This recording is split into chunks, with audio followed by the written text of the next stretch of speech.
Welcome to the podcast, everybody. This is Jerry, And Jacob.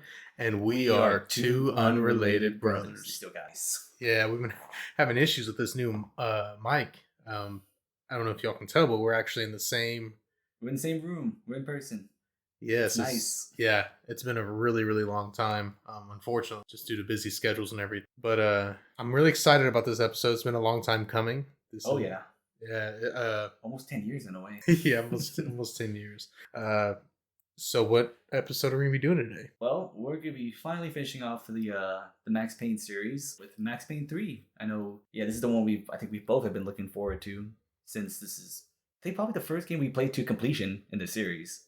Like I've played the other game like Max Payne 2 before but never beat it. This is the first one though where, I actually beat the whole game. Yeah, same for me. I played Max Payne 1 on computer, but I never beat it. And then whenever we decided we were gonna do an episode, then I finally beat both of them on PS2. Yeah. And Max Payne 3 was the first one that I ever did the entire thing on. So it's pretty cool. I enjoyed it. A lot of scenes make a little bit more sense now. Yeah, for sure. One of the things I will say that's different than the other two is it definitely shows his addiction in this one, whereas the other games, you're the one who's making him an addict because you're taking the pills. Yeah, the pills. Yeah, so it definitely delves more into that. It is, but also feels, and you can tell it's like high production. Yeah, because this is the one with Rockstar now is in total control. Remedy's gone, and for the record too, I am not going to be able to like present as much background information as I usually do because, like I said, I'm here in person. I do have notes. I have my game notes. I don't have my other set of notes where I look up and see and I try to research like all this other stuff because, well, part of the reason I am here as well is obviously to hang out with you. But my PC died. I downloaded some porn. No, I'm joking. No. I was trying to update it, and Windows is stupid sometimes. It kept trying to download this update and said it's not working. We're undoing the changes, and then just like a couple days ago, I got a blue screen and it got stuck in a loop, and to the point where I tried all this crazy shit to fix it. And now it's like, well, the only option now is to take it to someone and pretty much do a factory reset. It's gonna be a couple days, but want to record something, and so this will do for now. So, this is still great. I'm not like bitching about it, but yeah, I can't like delve into it as much as I'd like to, as far as like the background info, besides basic stuff on Wikipedia. Yeah, it's unfortunate, man, because you have to re-download everything. Oh god, all my files. At least I'm happy that it's not like my life revolves around there. It's like my life's work isn't on there, so it's more annoying than anything. The hardest part will be Fallout mods. I'm not even gonna touch that. That was such a pain in the ass. Like Audacity and all this other stuff. Like I can figure that out. That's easy. Steam. That's fine. But like, oh my god, hundreds of hours on those games. My dumbass now will make a restore point, but you don't think to do that until like something like this happens. Yeah, and another thing too is you got a service called Skillshare, right? And you're like, yeah, I was trying to learn how to like edit and stuff. Like I learned, you know this. Like I was just I texted you like I was so excited. Like I learned how to do like basic stuff. Cutting the audio, noise reduction. I'm like all right, I'm gonna actually learn how to do like this really well. And then this happens. Like I am so upset. Things were looking up Millhouse, and it's just catastrophe. But I'll get back in a couple days. It will suck, but like I said, I'll be sure now to back up my files and all this. That's enough of that backstory. But yeah, so I can only tell you some basic info of what you have pulled up here. Yeah, of course, Wikipedia is your best friend, just like in high school. Mm-hmm. And to be fair, you say Wikipedia is not like a reliable source. Click on the numbers, go to the sources that they cite, and then that's a legitimate source. That's what I've done, and it's worked out pretty well. Once in a while, I'll have to like actually dig a little deeper, but it served me well. I've learned some nice things from it.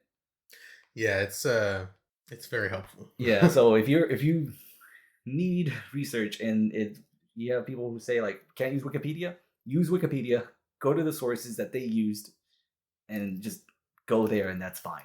It's the same thing. Yeah Wikipedia is a reliable source because they do a lot of stuff.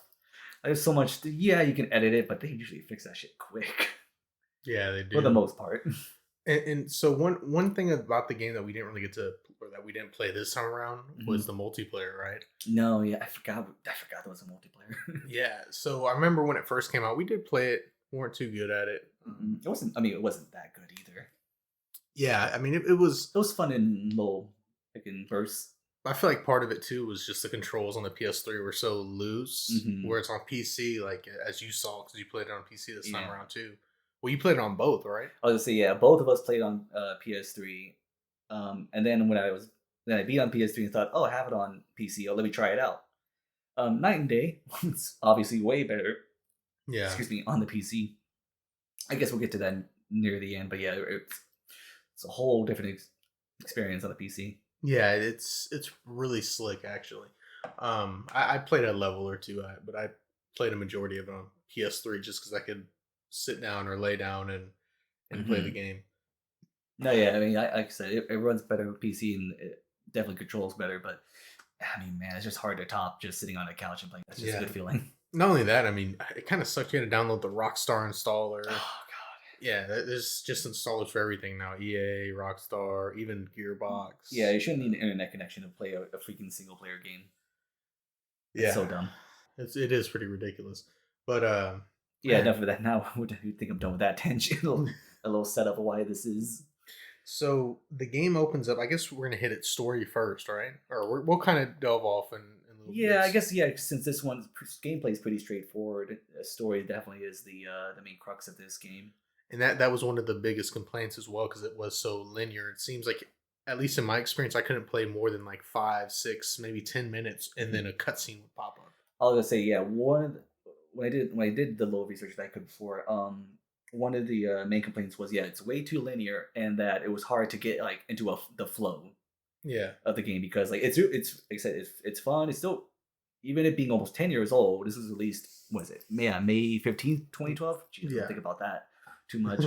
It's out of all the games we played so far on the PS3, definitely the one that handles the best.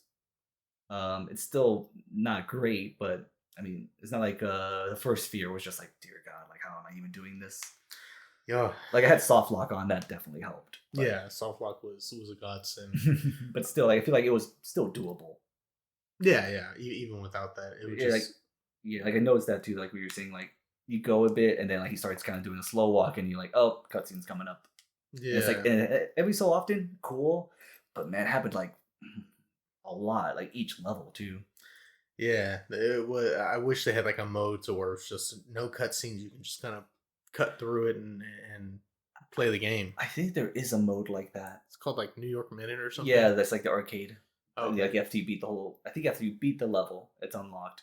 Or is it the story? I think it's if you beat the level, then you unlock that level to do it. I want to say. Okay. Okay. That's pretty cool.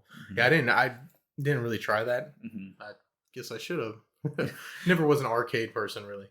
Um, No, yeah, because like I said, I remember back then too, really like enjoying the story, and I still did. yeah, the story was great. And this time around, playing it, so you start off and you're at a kind of a party, a fundraiser in Brazil, right? But it's like in a fancy high rise, Hmm. super super, high up in the air, elegant. Something you would think, I don't know, maybe Jeff Bezos would be at. Yeah. Um, What's funny you say that too. You said like a high rise in Brazil. you don't think of that I in would say like Brazil. if you just listen if your sole experience is just like listening to us talk about Max Payne, how the hell are we in Brazil now? Weren't we like in like New York or like New Jersey or something? Right. So the game, it starts off, in that fashion. That's like the first level, but then eventually you do get to some flashbacks Hmm. that kind of explain how Max ended up in Brazil, and Yeah. basically he's a contractor now for a famous family in Hmm. Brazil, the Bodyguard. bodyguard, yeah, Hmm. the Bronco family. Yeah. And the oldest brother owns like a big company. I think it's like a tech company or Something something. like I don't know. Did they say what it was? They might have, but I mean, it's He's rich. yeah, he's rich, and the middle brother's a Politician. yeah, politician, and the youngest brother's just like a dumb cokehead. Naturally. Yeah, yeah, yeah. I think he calls him Max Payne calls him a Ricky Martin lookalike, and Yeah, I they're saw that. yeah, Yeah. I was gonna say that is the like because it does go open up with that, it kind of sets it up. But there's another kind of little prologue where it does after it stalls the game. It's like Max arriving in the apartment. Oh yeah, and he's drinking and everything. That's what I say. That's when like it's very clear. Like we're going head deep, Yeah, head first into this shit. rock bottom. Yeah. Yeah, because he shows up and it's just like it's a nice apartment. It's like amazing, but it's like okay, it's cool. And he's just kind of like sitting there, just doing nothing. And eventually, like he leaves, and then that's when he comes back with like a black bag and like whiskey and all this shit. Which I saw the brand. It's called Kong, which I thought Oh, was really? interesting. Yeah, it's called Kong. I think whiskey, which I thought was pretty interesting. I don't know why. I don't know. It's just I kind mean, of you don't want to pay for that. Yeah. It was basically Jack Daniels, the bottle. Yeah, pretty much. Which I could definitely see Max Payne being that kind of guy. Yeah, Just like the bare basic. He don't care as long as he can get drunk off of it. Yeah. And that's the thing too. Like it's rough, and this is kind of where shows too. The cutscene has those weird little like effects.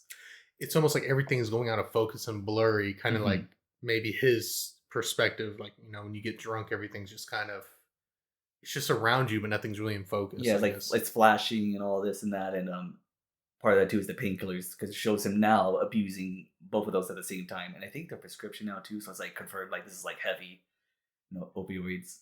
Yeah, because like we said in the other games, it's kind of odd because you find these painkillers everywhere in med kits in a random place in the city, which Yeah, at least in our universe, that isn't usually the case. I think the strongest you could maybe get is ibuprofen, ibuprofen, Tylenol. Yeah, just something like really basic.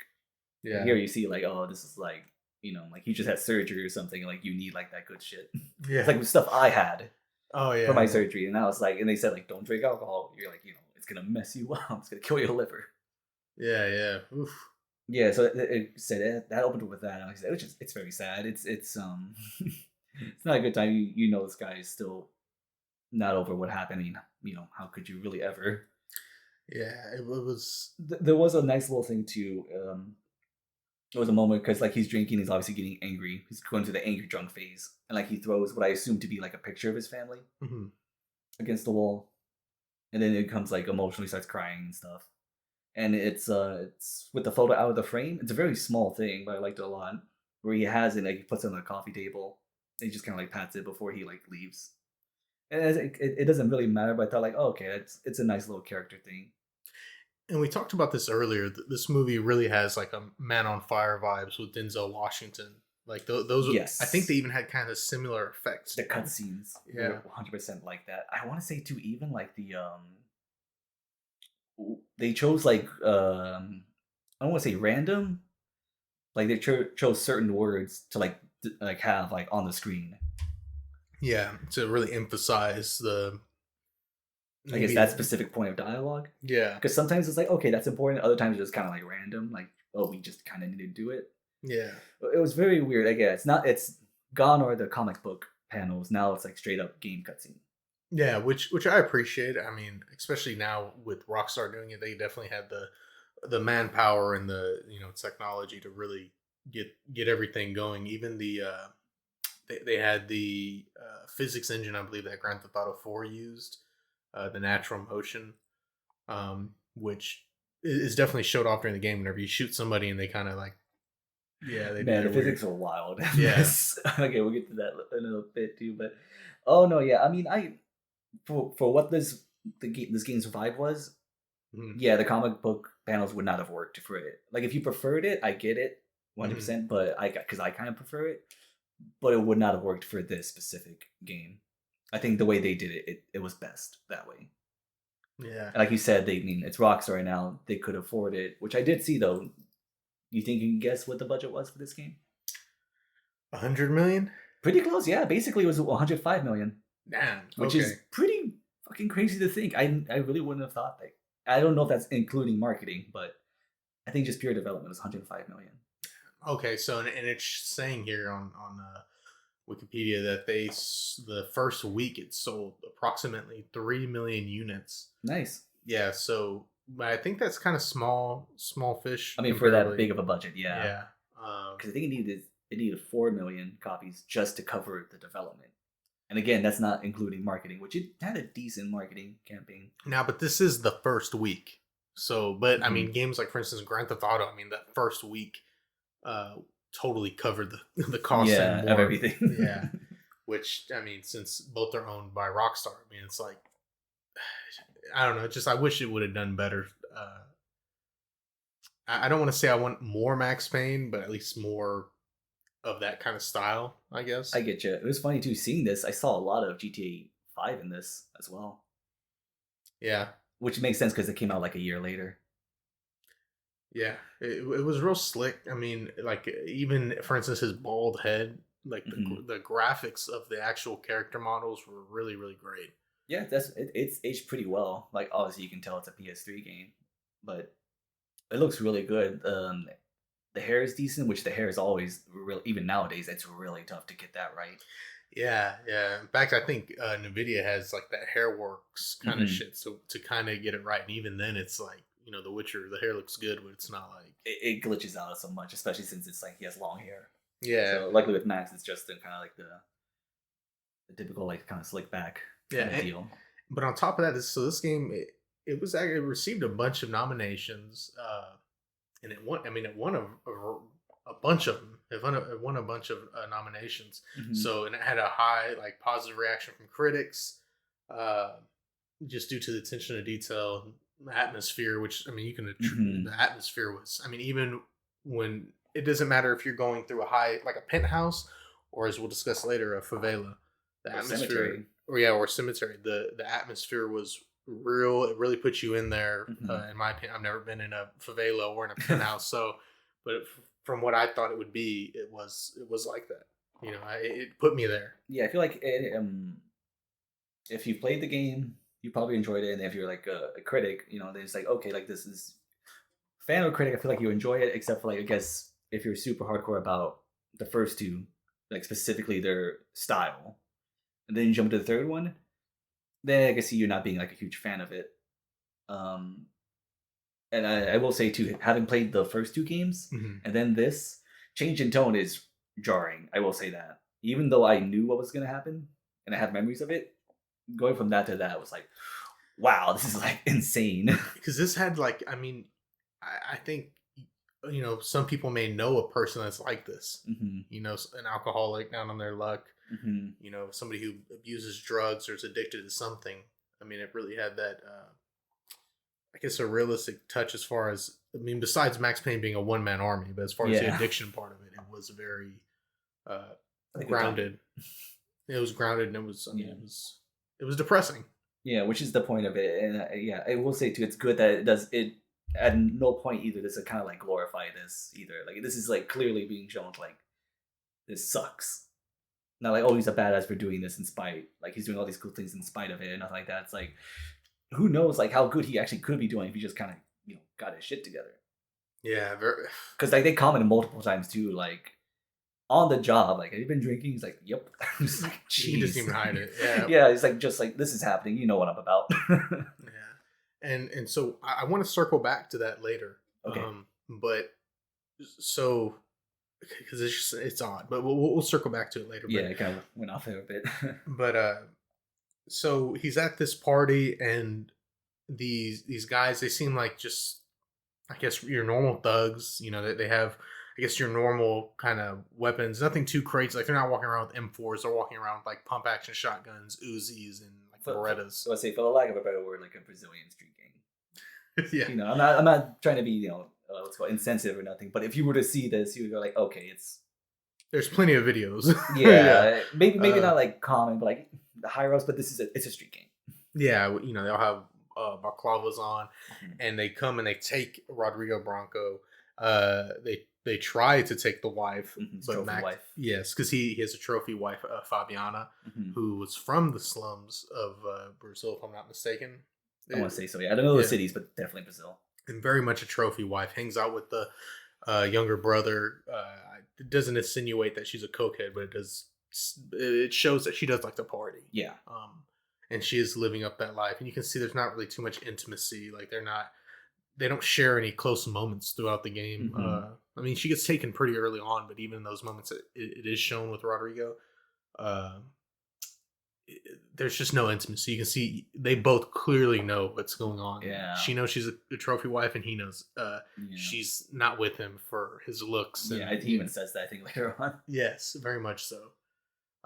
You know when this gang like crashing that party Mhm. kind of reminded me of the Joker doing that in the Dark Knight.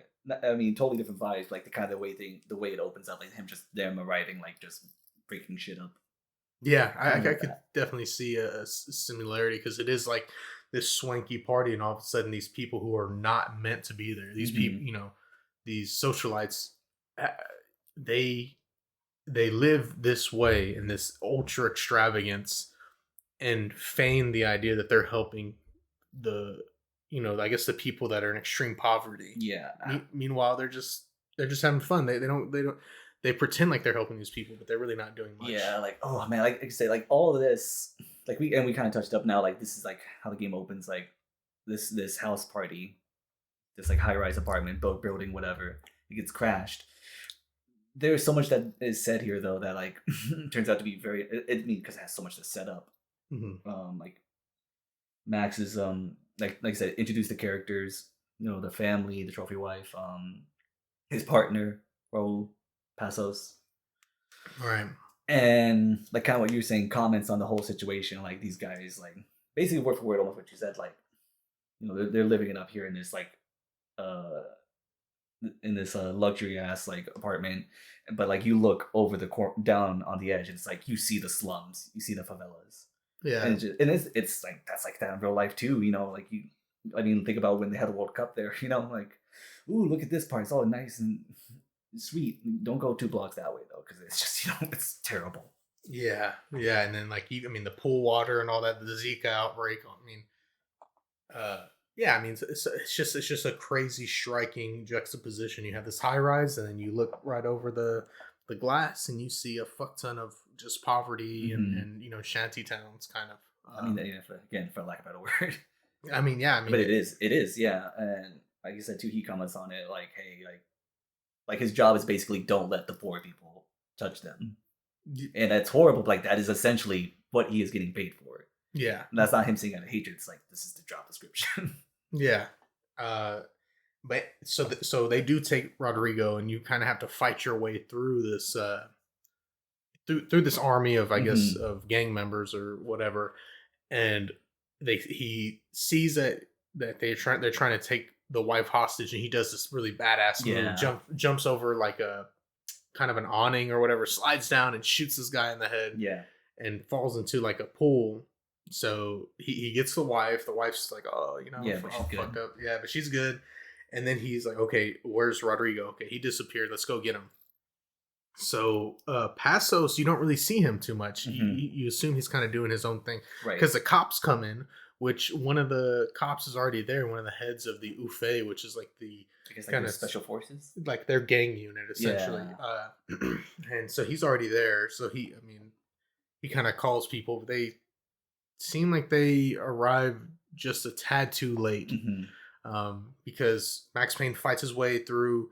They already shoved Mr. Bronco in a van. He Hmm. shoots out the van's tires and kills all the guys, or shoots them, at least wounds them. And then the Ufe show up with, I Hmm. guess, the normal police, right? Yeah. And they begin shooting and killing the gang members who are still alive. Yeah, like they're like these like it's kind of like paint the picture here. It's not like a shootout. Like it's done. These gang members are like they're done. Like whether like they're injured or they're just like surrendered. Yeah. And the special force comes in and is like nope, and just starts killing them. And to which one of the cops, who's, I guess, a normal Hmm. city cop, is like, "What are you doing? You have Yeah. to call the ambulance." Which, a lot of these scenes they're speaking Portuguese, so you're Hmm. just kind of going on, like they say ambulancia, Hmm. because I think Portuguese is like a mix of like French and Spanish, so you do pick up on a little bit if you do know some Yeah, Spanish. like I picked up uh, probably half of what they said, and even then, but like, and they give you subtitles, but it's in Portuguese Portuguese, still, and I think that was on purpose because so that way you can kind of feel what Max is feeling.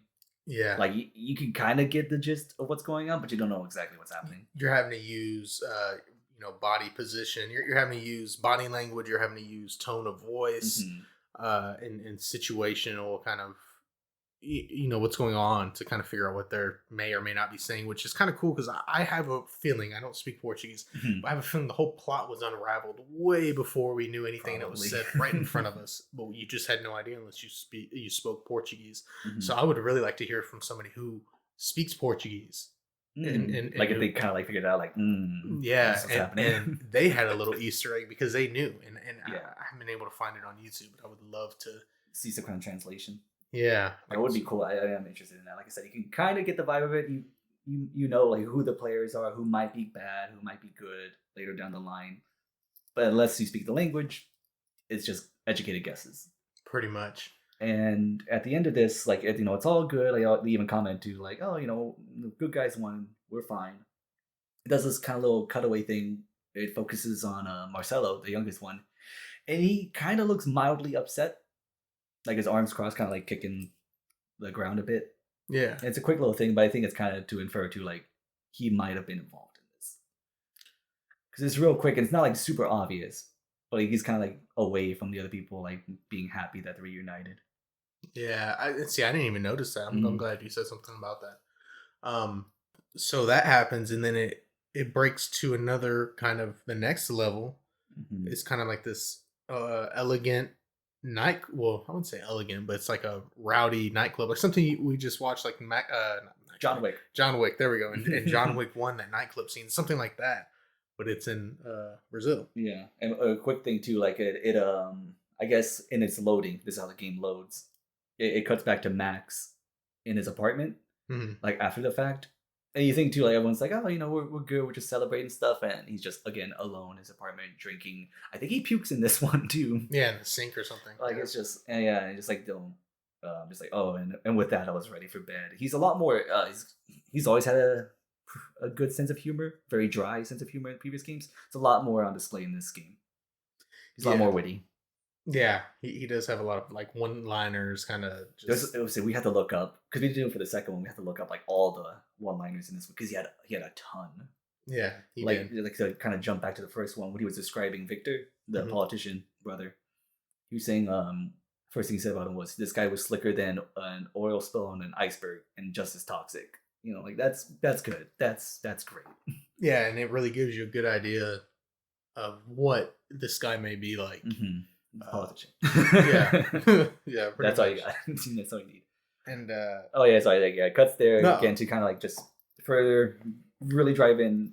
Max is fucking depressed. yeah, and I mean these people are ultra rich. They fly into the nightclub on the Mhm. very top, and Raul Passos is there, and Pilot. he's the pilot. Yeah. So Max, I guess Raul, for whatever reason, is sitting there babysitting the helicopter, and Max is the one who's actually escorting these people into the club, and he just And, saw. who are these people? Who's with them? So Raul Passos is in the helicopter. Mhm. Fabiana, the trophy wife, is there. Her sister, who still kind of lives in poverty, Mhm. or at least not nowhere near the way Fabiana lives, Right. and then the brother Marcello. Sister Giovanni. Yeah, that's what I'm Okay. talking. Okay. Yeah. Okay. I Yeah. was making sure. Like I don't know if you said her name or not. Yes, yeah, I didn't. So Giovanni, that's her name. Mhm. Okay, and so you can kind of get the feeling that the Fabiana's kind of showing her sister like, this is my life, like Mhm. this, kind of showing off like, this is what I do, Right. every day or whatever. Uh, so they're walking down the club. You can see that they're very influential people in the city. Mhm. I guess the club owner's trying to talk to Marcello about, Mhm. I don't know, whatever. He's got a pitch. His Yeah, brother. yeah, pitch. And then they're talking about, well, I want to be in this VIP area, and he's like, well, you can't. This famous footballers here, which Mhm. they Marcello just is not having it. He doesn't want any. He's like he's the most important person there. Yeah. Which in Brazil, I was just gonna say. yeah, Brazil soccer is gospel. yeah, Like like obviously in Europe and like a lot of places, pretty much not America, but Brazil, holy shit! If you don't know, yeah, um, that is religion, and yeah, that's it in that whole country. So, as I think they make a comment too, like that's a way out for a lot of kids too out of poverty. So like it's a way of life. yeah, So for him to kind of like just go like fuck this guy, just further shows like the ego on this guy. yeah. And he's very. You could tell he's just an airhead. Um, he tries. I mean, he doesn't have any real worries, or he doesn't think about maybe any worries that a normal person might have. Hmm. He's just clearly, I guess, living living the life. I was gonna say, like, at least with the other brothers, you can kind of get the vibe that they've tried to do something. Like, Mhm. sure, they had the same advantages, like all these advantages and stuff. Like, they tried to do something with it At least monetarily, like give monetarily. Yeah, some sort of business is support. something. This kid's just slowly. Clearly, I say kid. He's probably like in his late 20s, Yeah, or early 30s. This guy's like clearly just like, nah, man, I'm rich and I'm loving it. yeah, pretty much. So Max, he's sitting in the nightclub and he's hating on the music. He says, He's an old man. "Yeah, He's a crotchety old man. I was like, I'm surrounded by robotic people listening to robotic music. I believe is what he says. And he's drinking. yeah." He's drinking on the job, um, and then all of a sudden, again, these same looking dudes Hmm. come in and chain the doors up, and Max has to, then go on the offensive. They kill the footballer, which is Yeah, like we said, is a big deal. yeah, They kill him. He has to fight through him, and they kidnap Fabiana and the sister Giovanni. Giovanni. And I think the brother he's okay, right? Something happens. If they showed something was real quick, you kind of don't know what happens. Yeah, But he kind of slinks back to the yeah, he got away somehow or escaped. I'm not entirely sure. yeah Even with like the knowledge of later, I'm not entirely sure. Just because a lot happens, you can miss a lot of stuff. yeah I will say when it breaks out of the cutscene, because like you said, like he's in this like kind of secluded, like the VIP room yeah. essentially, and these guys crash the nightclub. Max has to like grab one of the guys and like pretty much pushes them through the glass. Hmm. And then as they're falling, that's like in bullet time. You try to like kill as many guys as you can as you're falling. Which they really, I mean, they did an excellent job on the bullet time, Oh, which you that's can trigger amazing. at any time as long as you have your meter at Yeah, some your sort bullet of time level. meter, or if you Yeah, like just do your dive dodge. yeah. But I Uh, don't think it will do it even if you dive and dodge. You don't have any of that. I think you can. I want to say, but it just doesn't last as long. Okay, okay. It's like a desperation thing. Just like you can still use it, but just not as good. Because I know also if you get shot, you won't auto give yourself pills, but it'll slip into bullet time, and then you have to kill somebody, which is like a one shot kill. Hmm.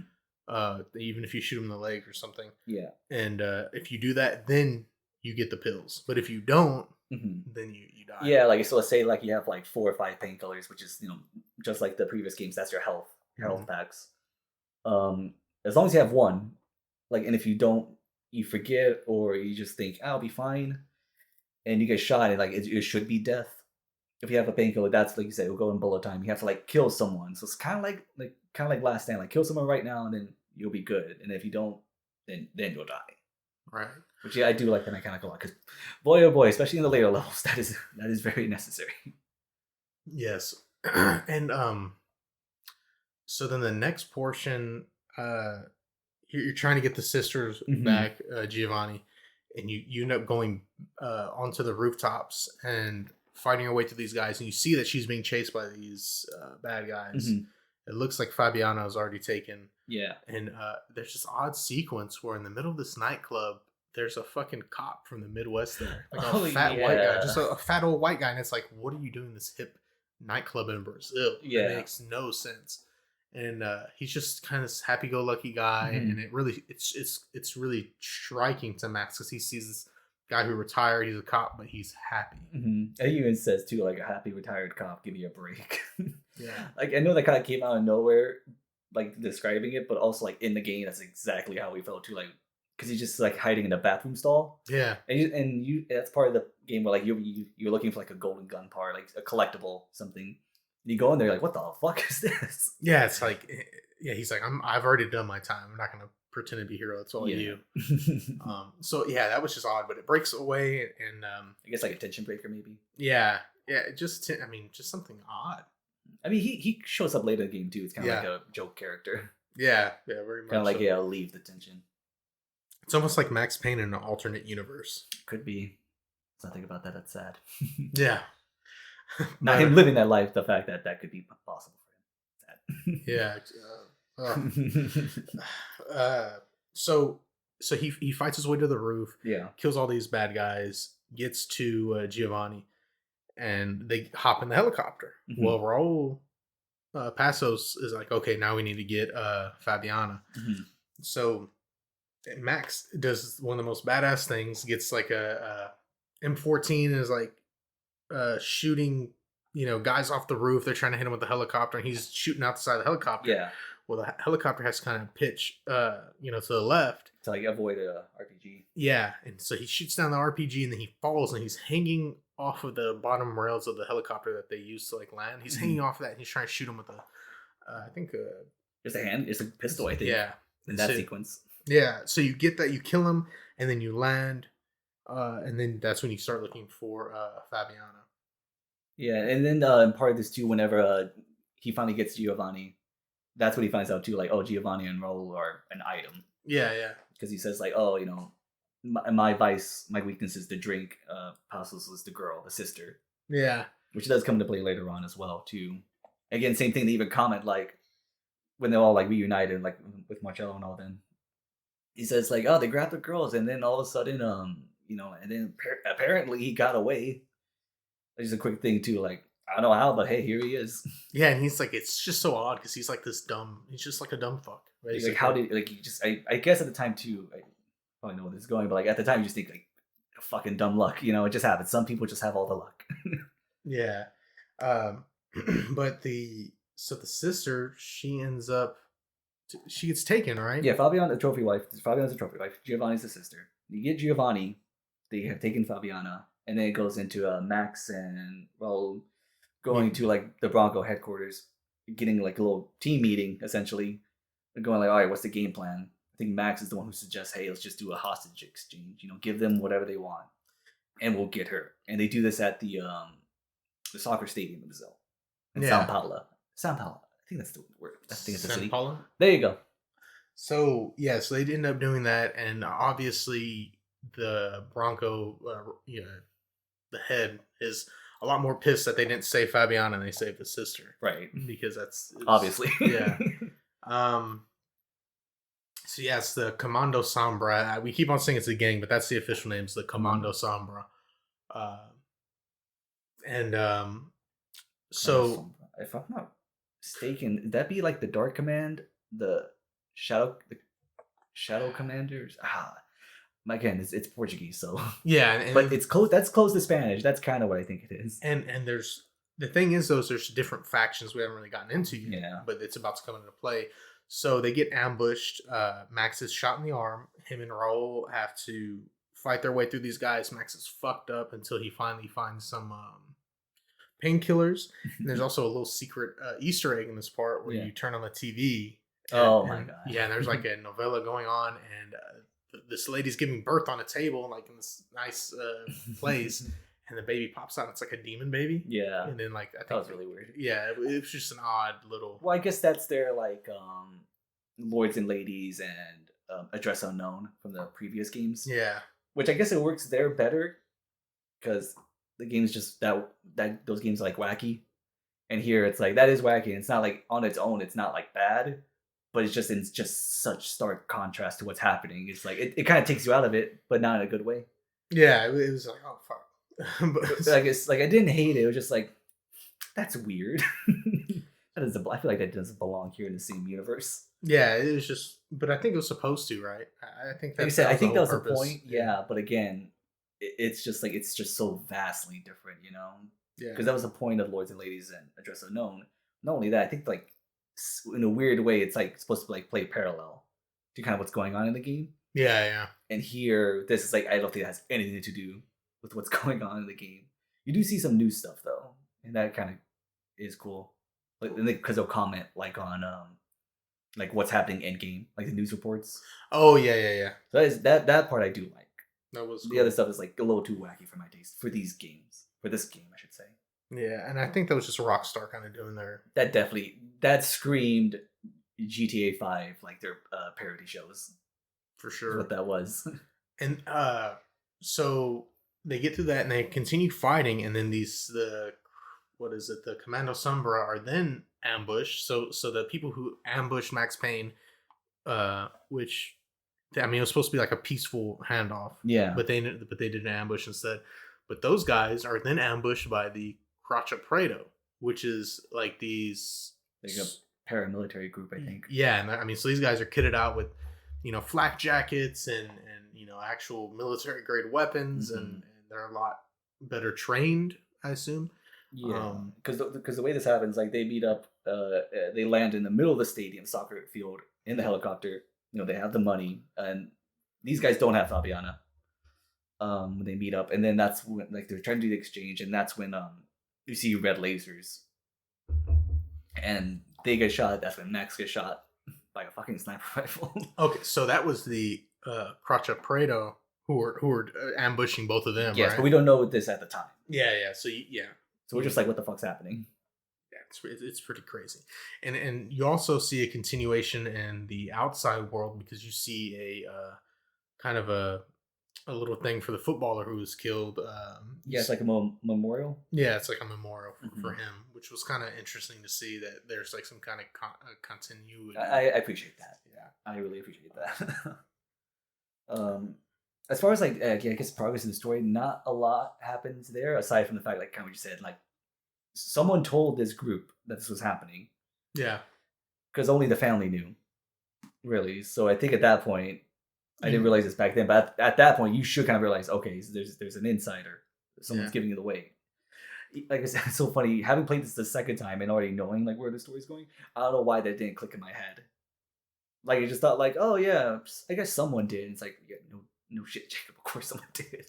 Yeah. Yeah, I didn't really think too much about I was just busy enjoying like just enjoying the game and not really thinking about it as a kid. I like this. I like this level a lot too, and Mhm. this is why I noticed too specifically the music. I really like the background music, or I guess what would you call it, just the soundtrack at this point. Yeah. Really enjoyed it because the other one's like the typical like orchestra thing. Hmm. Here they use the band Health, Oh, electronic band. okay. I don't know the exact story of how they found him, but I do know it was either Sam or Dan Hauser, one of the founders and writers for Rockstar. He went with a buddy to like a concert. He saw them, was like, I like them a lot, and then just got a hold of them. It's like, do you want to do a soundtrack for a game? And they're like, okay, and that's how that happened. Okay, that's pretty cool. I could definitely see that. Yeah, the music was definitely something that you could recognize. Like you hear it and it gives you that vibe, almost like that vibe, like Bronson or Driver, or Mhm. something in those kind of that kind of range. And it worked so well too with the gameplay elements, like how it worked with like what was going on. Yeah. Very much like very vastly different styles. I'm not comparing like them like in an audio way, like genre way, but like it's like how with Gustavo what's his name? Last of Us. Oh, Gustavo Santiola. Santiola, like how his stuff like worked so well was happening on screen. That's how I felt with this. Like I liked it a lot. And it Yeah, it got me into was this band unique. too, so Yeah, yeah, for so I sure. am like definitely partial to that. Yeah, it was definitely unique. That's the Um, best way to describe it. Because I think too a lot of praise too was for its soundtrack. yeah. So basically, the whole thing is fucked up, right? Yeah, it's all the shit. And so what does this kind of lead to? This kind of leads to a kind of break in Max's. I guess he kind of realizes he might need to get sober. Not yet, not Not yet. yet. Well, Okay. what were there also too? Oh my god, we freaking forgot another thing. Well, I'll get to that in a bit. So like, you and Rollo Passos get separated, Mhm. and you're talking on walking on headsets, and you overhears like the paramilitary group interrogating like the guy who had the money, Mhm. and he's telling them like, hey, this is where Fabiana is. So they basically they see like, okay, well we lost the money, fuck, but at least we know where she is. Let's get the hell out of here, and then we'll go where that guy said. Right. Oh yeah, and then they return to HQ, right? Did they return to HQ? Or did they go straight to there? I'm not entirely sure. I think they go back to his office, Hmm. and that's when they then try to ambush him at Bronco's office. Oh no, that's after this. That's after this. This is Fuck. after the next one. The next one's the docks. Oh, okay, okay, okay. Yeah, so you Yeah. got a little ahead of there. Shit. Well, not only that, but like then there's another. The story is told non-linearly, which is funny. The design of the game is very linear, but the story is told like kind of like all over the place. Yeah, because during the middle of all this, there's kind of flashbacks to what happened in to Max in New York, Yeah, which and then which is the next level because they're okay, getting ready to like try to save Fabian at the docks, right. and then he's like, oh, and then he like makes a comment. He's like, okay, um, this is like when you found me in that bar in New Jersey. Then it goes into there. Speaking of flashbacks, though, we totally forgot probably the most important flashback, the very beginning of the game The when he's standing over fucking Becker. oh yeah, yeah, yeah. That's Like in the all very these beginning. games, they all start like near or at the end. Yeah, And yeah, sorry for this. How the fuck did we miss this? but it doesn't say it's Becker. You don't know. You don't You don't know know. what the fuck's going on. Yeah, like you just know like what's happening is like This guy's blown to pieces. yeah, like Max is like his clothes all tattered, he's bloodied, and he's like this is guy crawling away from him. He's missing an arm and a leg, half his face is gone. Like crawling away, and Max is like, going on one of his monologues. And then from there that's when it flashes back to the beginning with the penthouse and stuff. Right. So just like the previous games, all this is happening, but it's like already happened. And that's why Max is like able to like in his narration go like I should have known this happened or something was up here and there. Right. Right. Okay. Yeah, that makes a lot more sense. Yeah, I totally fucking forgot that. The little there's just so tidbit. much that goes on. Yeah, we're just so focused on like the actual like I guess when the game starts for us Yeah. instead of like how like yeah it's introduced. So So with that now out of the way, you realize this is all like a narration. It's like a flashback within a flashback now.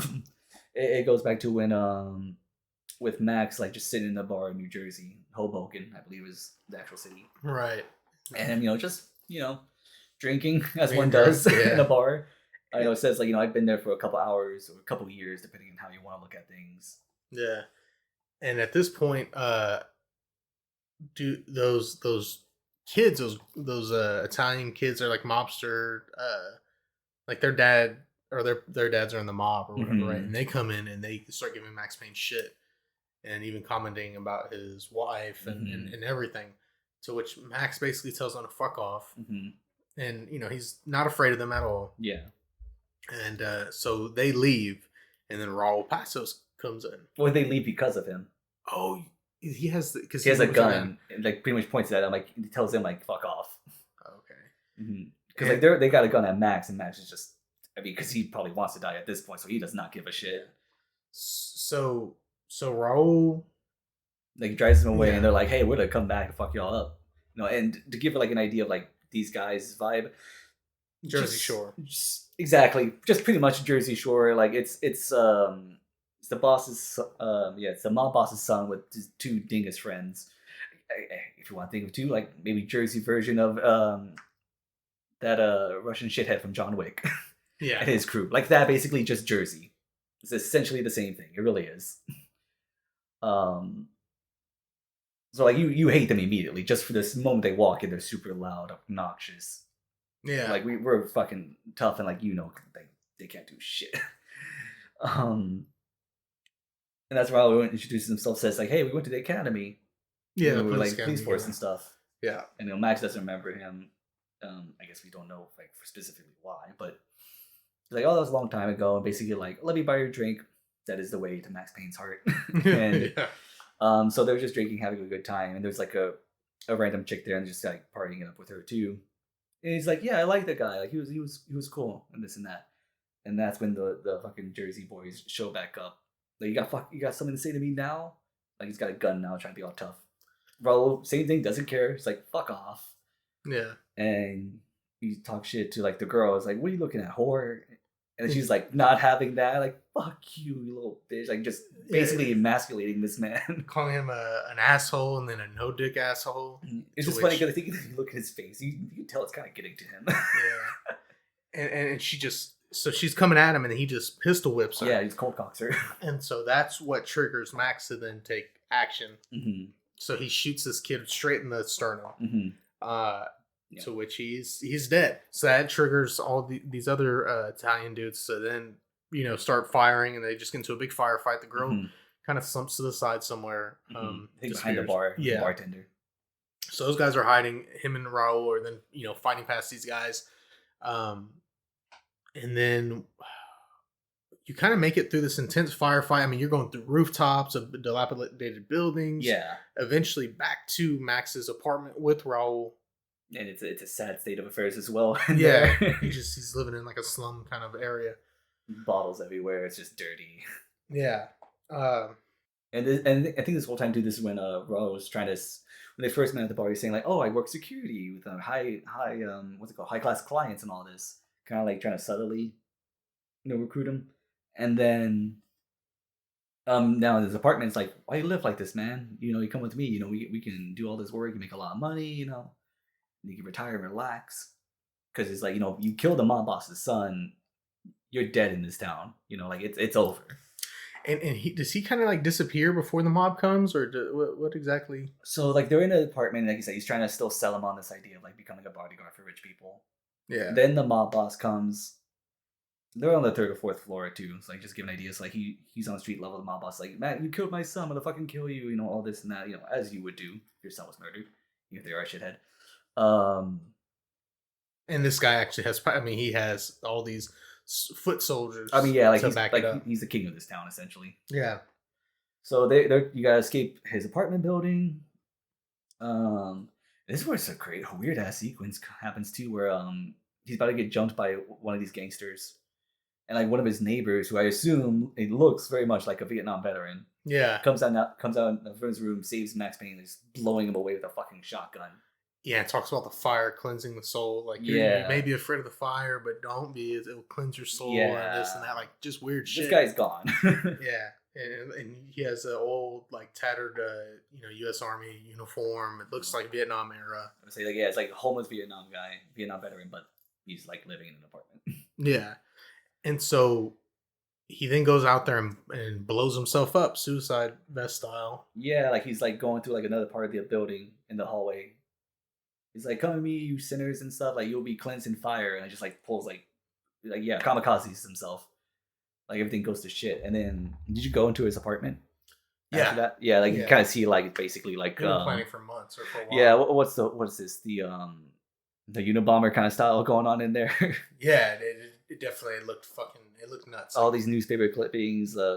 Max Payne. I mean, yeah, of Max Payne. And then, basically, like, this manifesto... I guess I assume of like why shit is fucked. Again, this is exactly like the Unabomber. Yeah. I think in Max comments like maybe he felt we were kindred spirits, and he says, and I was kind of scared to think maybe he was right. So it's like, yeah, give maybe a couple more years of like pounding drinks, I would have been like totally down with this. And then so it goes. Does it break there? Because I know that it breaks into two sequences. It does. How it goes is eventually him and Raul, they get out of the building. Mm-hmm. He helps him like get out of the alley and stuff, and then I think from there, like he comments like, "Hey, I know someone that'll help us get out of town." Right. And then I don't know exactly where it ends, but it ends somewhere there, and then it jumps back to where they're going to the docks to try to save Fabiana. Now we're back. I would say in present time, technically not. Right. But we're back in Brazil now after that short sequence. I think that was added on later. Those sequences, those flashback sequences in New Jersey. Okay. Because they first introduced, I remember this, like just real quick tangent here. When they first like started showing like trailers and like gameplay for this, it opened with like him, like with the beard and him with a shaved head with like that crazy ass, tropic Hawaiian shirt. Yeah, yeah. And I think that's what started getting people like upset. Like, what is this? This is not Max Payne. But they did it. But I could be wrong, but I want to say they added some of that to kind of like help give them that feeling of the old games. Like, hey, we'll give you like the old Max Payne with like the tie and the leather jacket and all this and that. I want to say that was a result. I could be wrong. Maybe that was already planned, but maybe they added a little bit more of that too. So it wasn't just like fat, bald, bearded Max Payne. Right, and I mean that does make sense. But yeah, they just got to the docks and on a boat. And Max gets in there to try to find Fabiana and save her, get her out of there. Right. So they do. I mean, he's going in like kind of special ops style with a pistol with silencer. Yeah, he's kind of like he's in tactical gear, which is very weird to see Max Payne in.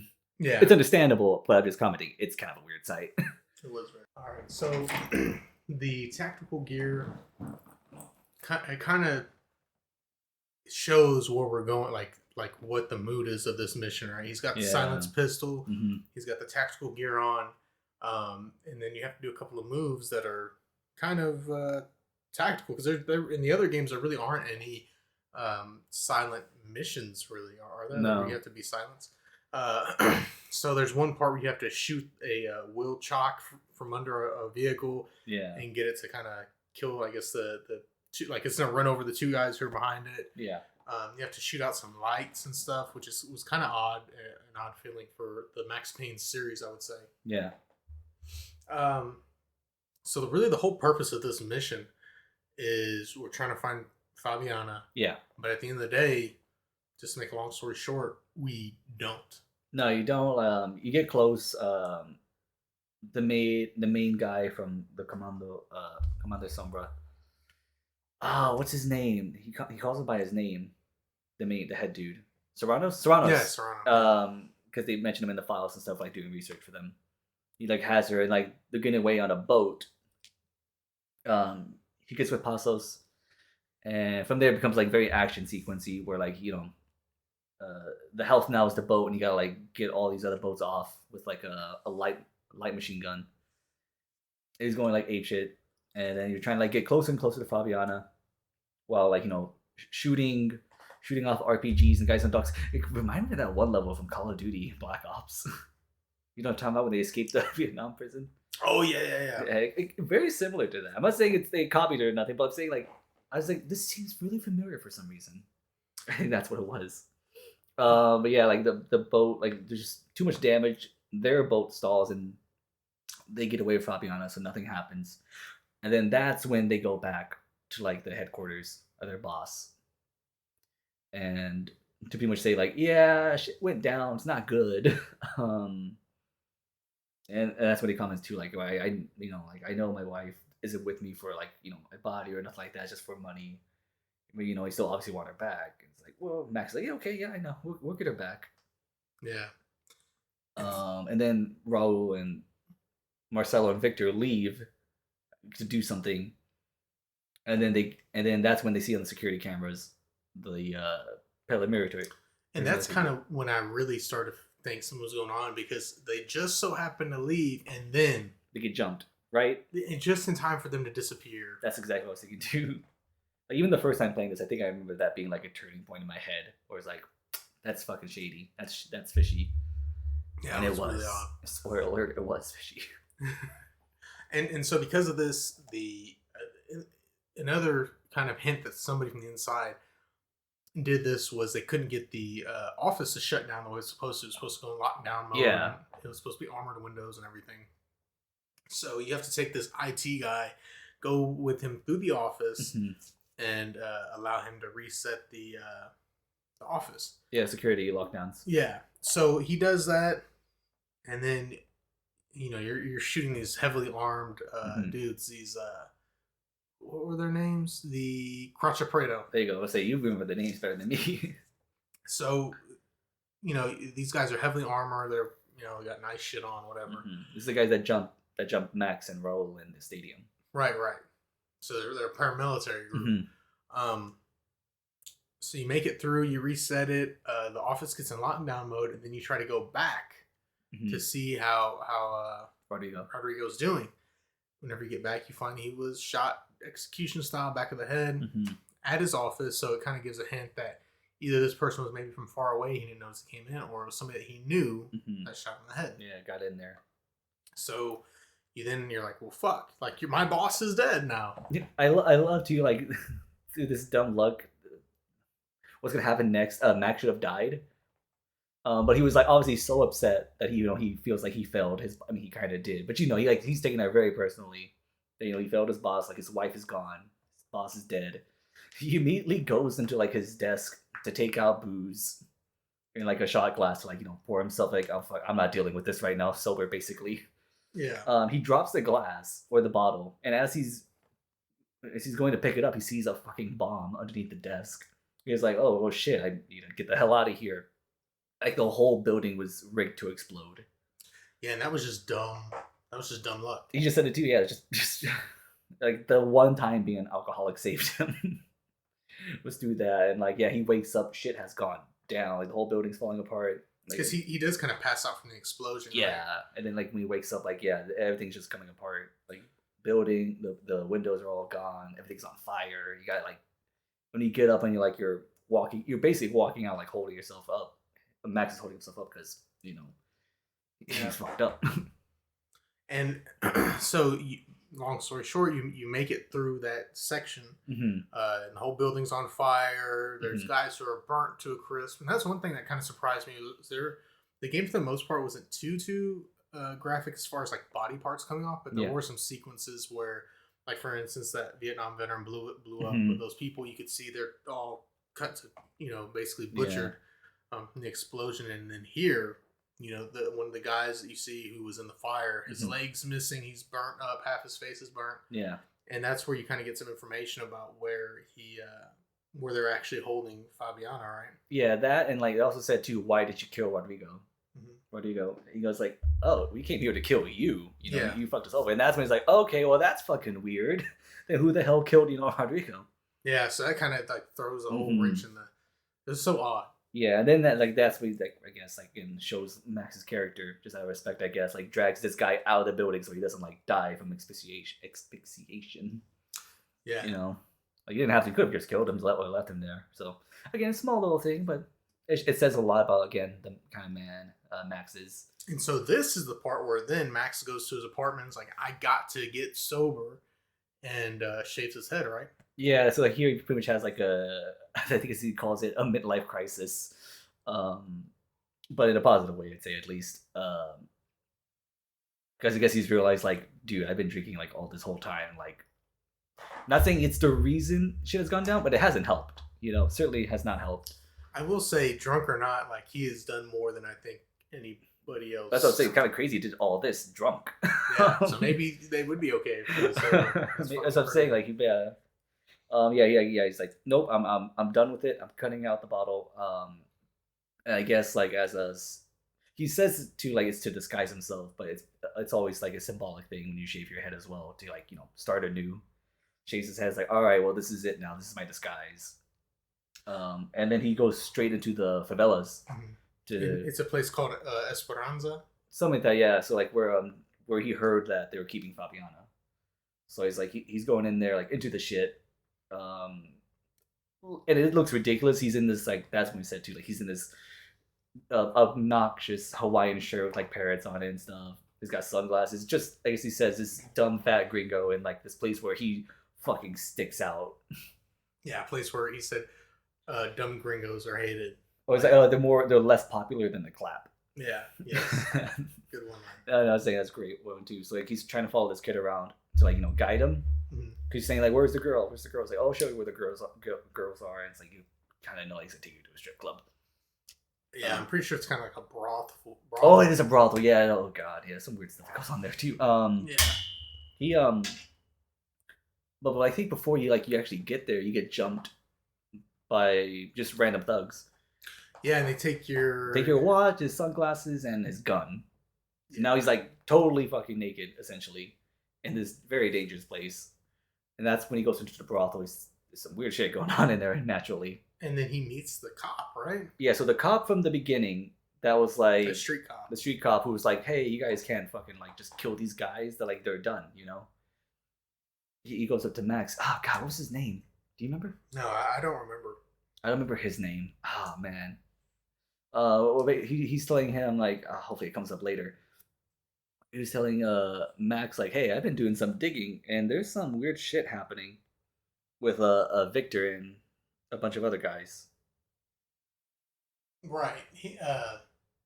Is that where he kind of breaks it to him that maybe Passos recruited him, thinking that he wouldn't be able to do the job? Yeah, he kind of hints like, "Yeah, this guy you say you was your friend. He may not be. He's involved with the what's it? The Cache Prey? Was it Cracha Prado? Cache Predo?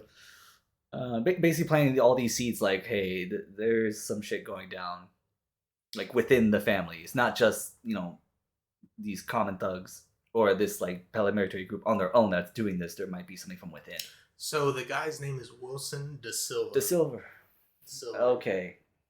Yeah, he's the white knight in the story. He's the Yeah. good guy. So basically, there's this whole raid. Everything breaks out in a gunfight because Max is trying to find Fabiana, and then the Ufe kind of just come out of nowhere, right? Yeah. And so like he gets jumped to the brothel, and again just by the random dudes, and then that gets into the whole like now shit is going down. It's like a police raid, but on this whole like slum area, and it doesn't seem like they're just firing indiscriminately. And then they're taking a bunch of people. Mm-hmm. It doesn't matter if they just seem like normal civilians or they were armed, or they're just taking them into like these, I guess, personnel carriers and just kind of shoving them in the back, like these Humvees, or like there's a specific word for them, but like in the convoy you'd see, yeah, there's armored vehicles and all that. Yeah. And putting him in there, and that's when Max thinks like, okay, there's some shit going on, and he actually does end up finding Fabiana near the end, but and then he sees it Marcelo and Giovanni are there too, because it looks like they were trying to give them money to like get her back, and so like they're all like on their knees, surrounded by these guys, right? And so this kind of puts a wrench in Max's plans, I'd say. Yeah, because you just go bust in there and like gung ho, like I hopefully can get them. Because of this, you really can't do that, and then he does kind of barge in there just to like I guess like distract them. Yeah, but it's already too late. So they had already basically got Marcello in this infamous kind of execution thing. You're jumping the gun a bit. Okay. Jumping the gun a bit because before this, like he's about to shoot this Serranos, the main dude. He's about to shoot Giovanni. Right. And Max goes, "Don't shoot her! Don't shoot her!" And then because he's an asshole, he just goes, "Okay," and then just shoots Fabiana. So now she's dead. So the whole Bronco, at least no boss. He has failed spectacularly now. Yeah. On the pure job level, he has failed spectacularly. And after that, they take Giovanni and Marcello away, and he leaves like a random goon to like watch over Max. And obviously Max is very sensitive to seeing dead women in front of him, and this triggers the next flashback to where now it's back in New Jersey where he's saying goodbye to his family in a cemetery before he leaves with Passos to wherever they decide to go. I forgot where it was. What is it? I think it was somewhere in. Oh, he said like he had a buddy in Canal? Queens. Oh, I thought they're gonna go to the Panama Canal. That was one of their first jobs. Okay.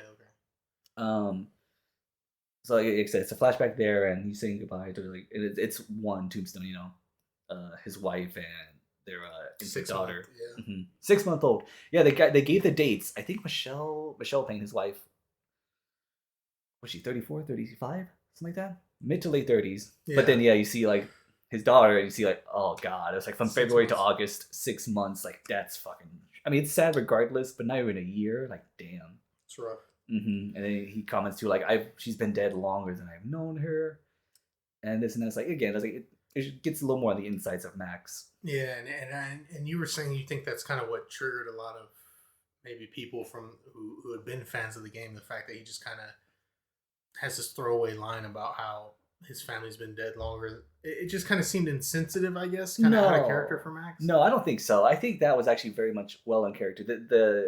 The one I thought, the line I was telling you, like what would ruffle some people's feathers. So like, that one's more just like it's a tragic case where it's like he loved this woman, obviously they had gonna start a family together. It was all taken away from him, and so from that perspective, I could see why he was just being like, I had it all for such a short amount of time. I've been living with the loss more than having had it. Right. But he can't even say goodbye because the mobsters come back to try and kill him, finish the job. So he has to it's so sad. He has to get behind his family's tombstone to give him cover. So while he fights these guys, so he gets shot up a bit, all that. And it's during this time, I was walking around just trying to find parts, collectibles. Mm-hmm. It's a quick line about I've never forgave myself for the Mona thing. Call it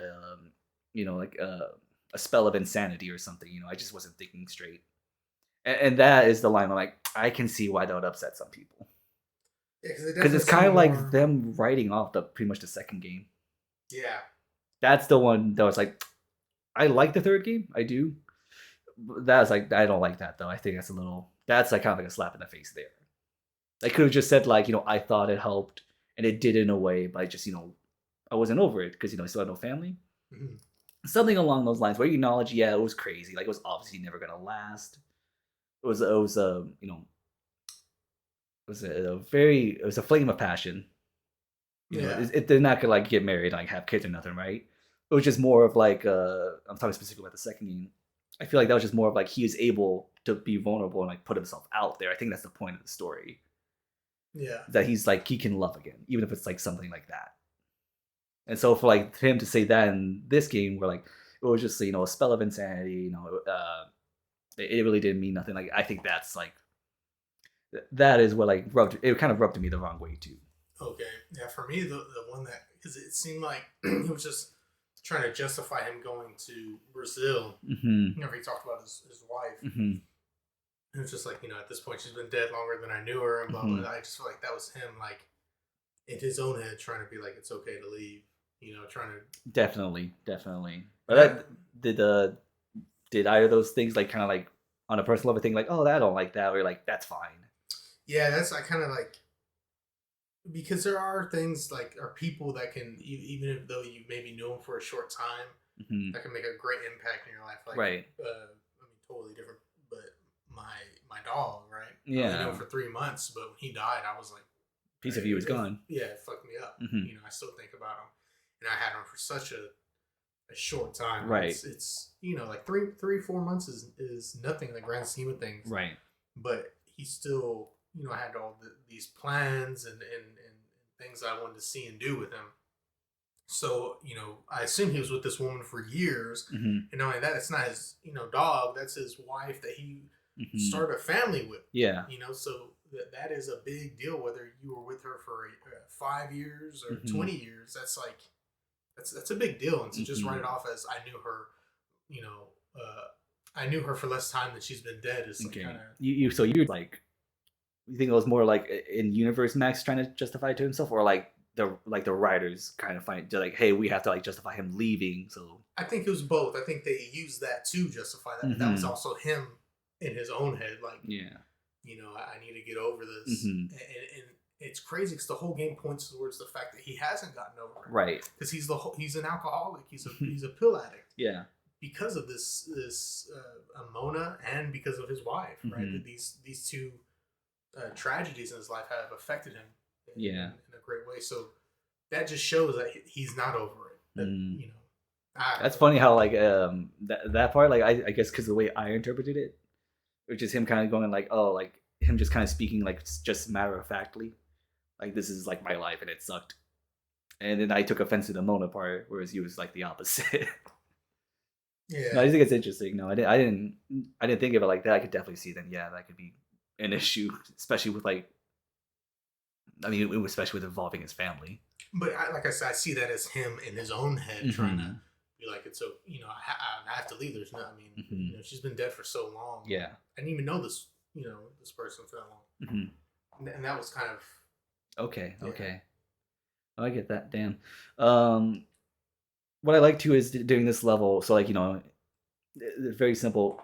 As far as story goes, like him and Pasos just gotta get out of here. Make it out alive. You actually find a couple of old characters' tombstones in this level. See, I didn't look around. Oh, like that. really? Yeah. So. Vinny Gognitti. Oh, You really? to him, yeah. And he comments too, like, I'm surprised they got enough of him to fill up the coffin. It's like, jeez, yeah. And then Nicole Horn. Really? Mm-hmm. Did she have some kind of big extravagant? It wasn't like super. It wasn't the most extravagant, but it was like a little nicer than the others. Okay. So obviously, and Max would say like I always saw her, headstone whenever I visited my family. He said it felt right leaving her bodies as my final gift.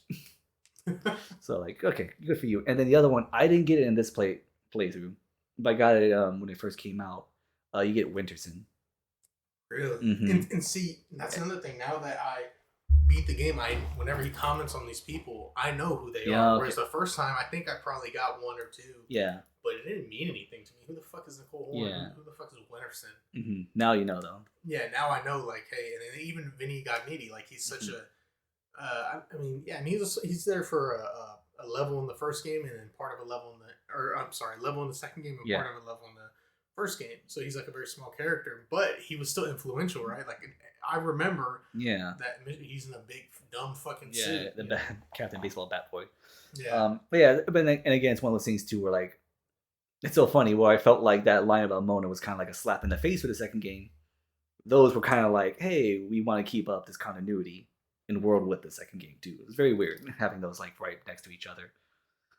Um, so I would say while that was happening, yeah, I'm trying to think if there's any other lines. I mean, they get out of there, and from there, that's as far as I know, like storyline wise and stuff.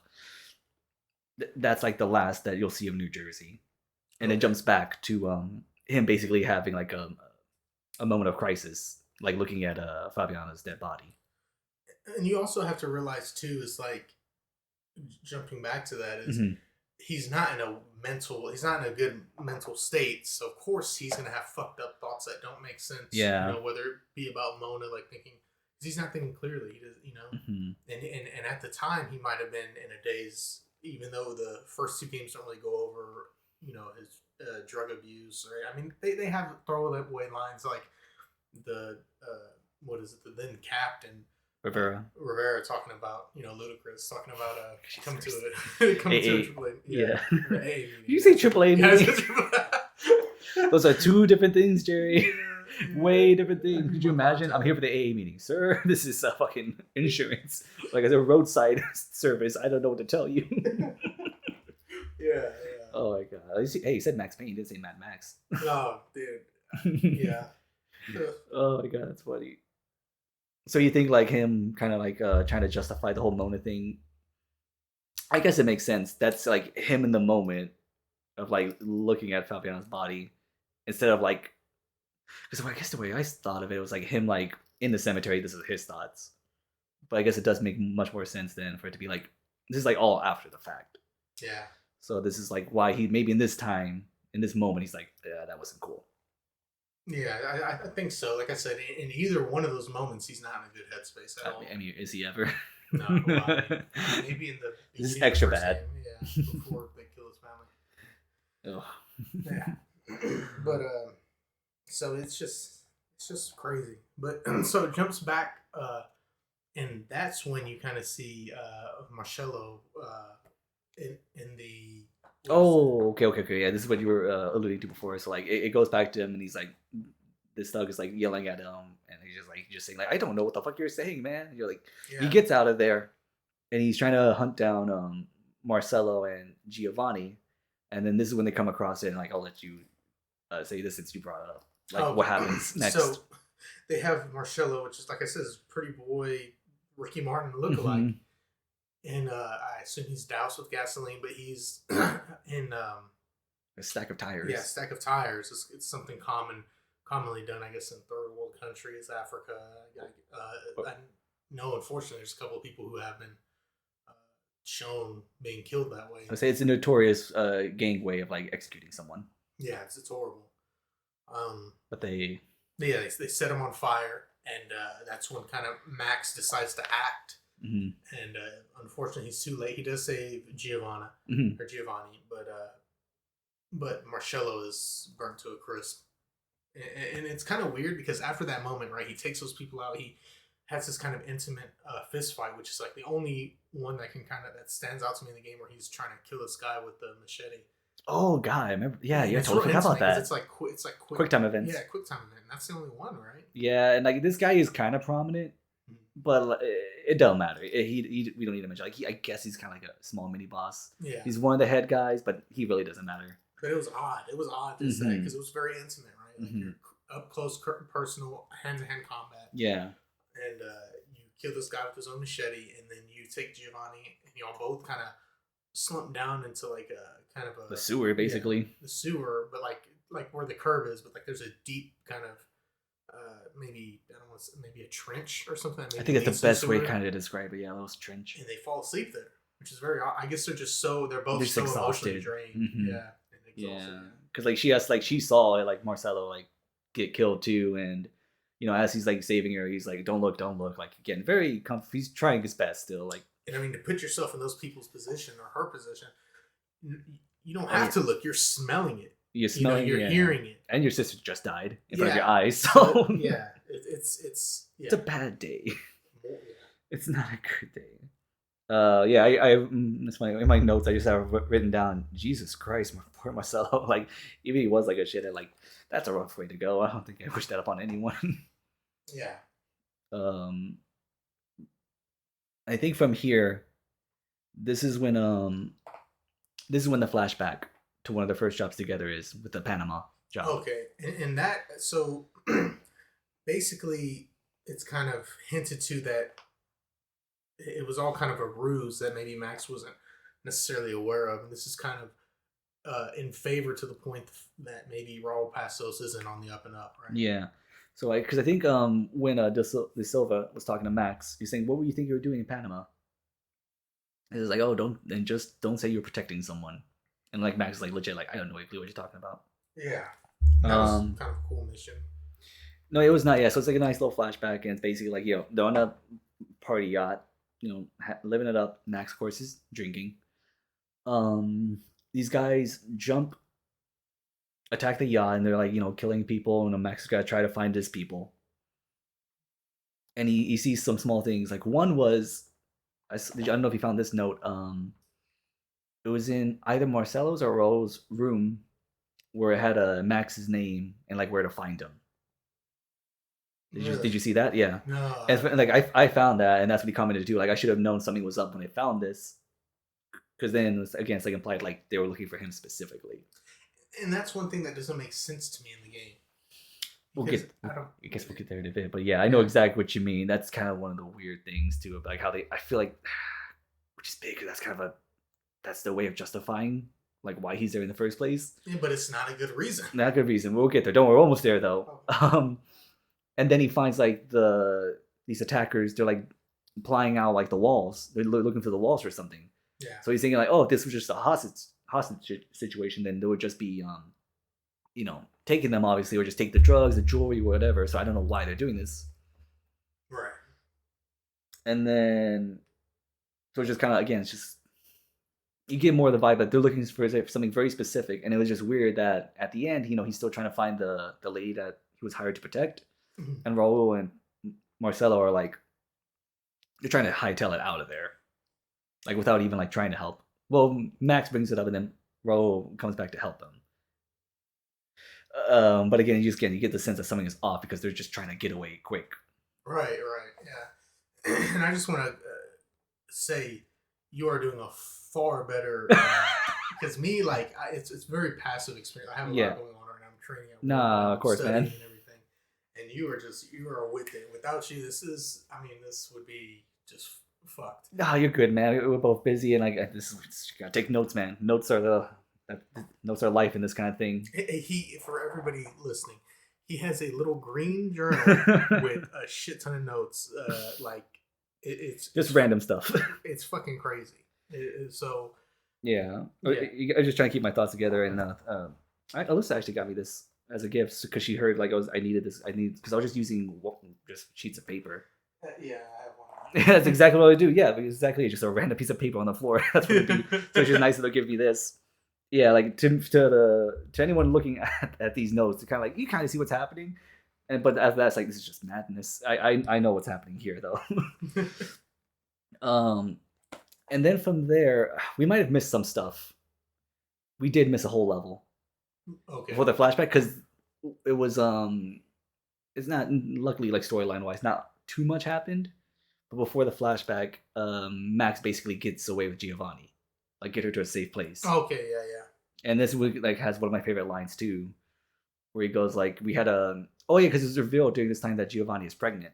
Right. With Passo's kid. Oh, the whole bus level. The bus level, exactly. I was thinking we kind of forgot that. Like, that's the big reveal, obviously, that she's pregnant. It's Raul's kid. And so like he has a funny line where it's like, because again, it's him and her against the whole army essentially.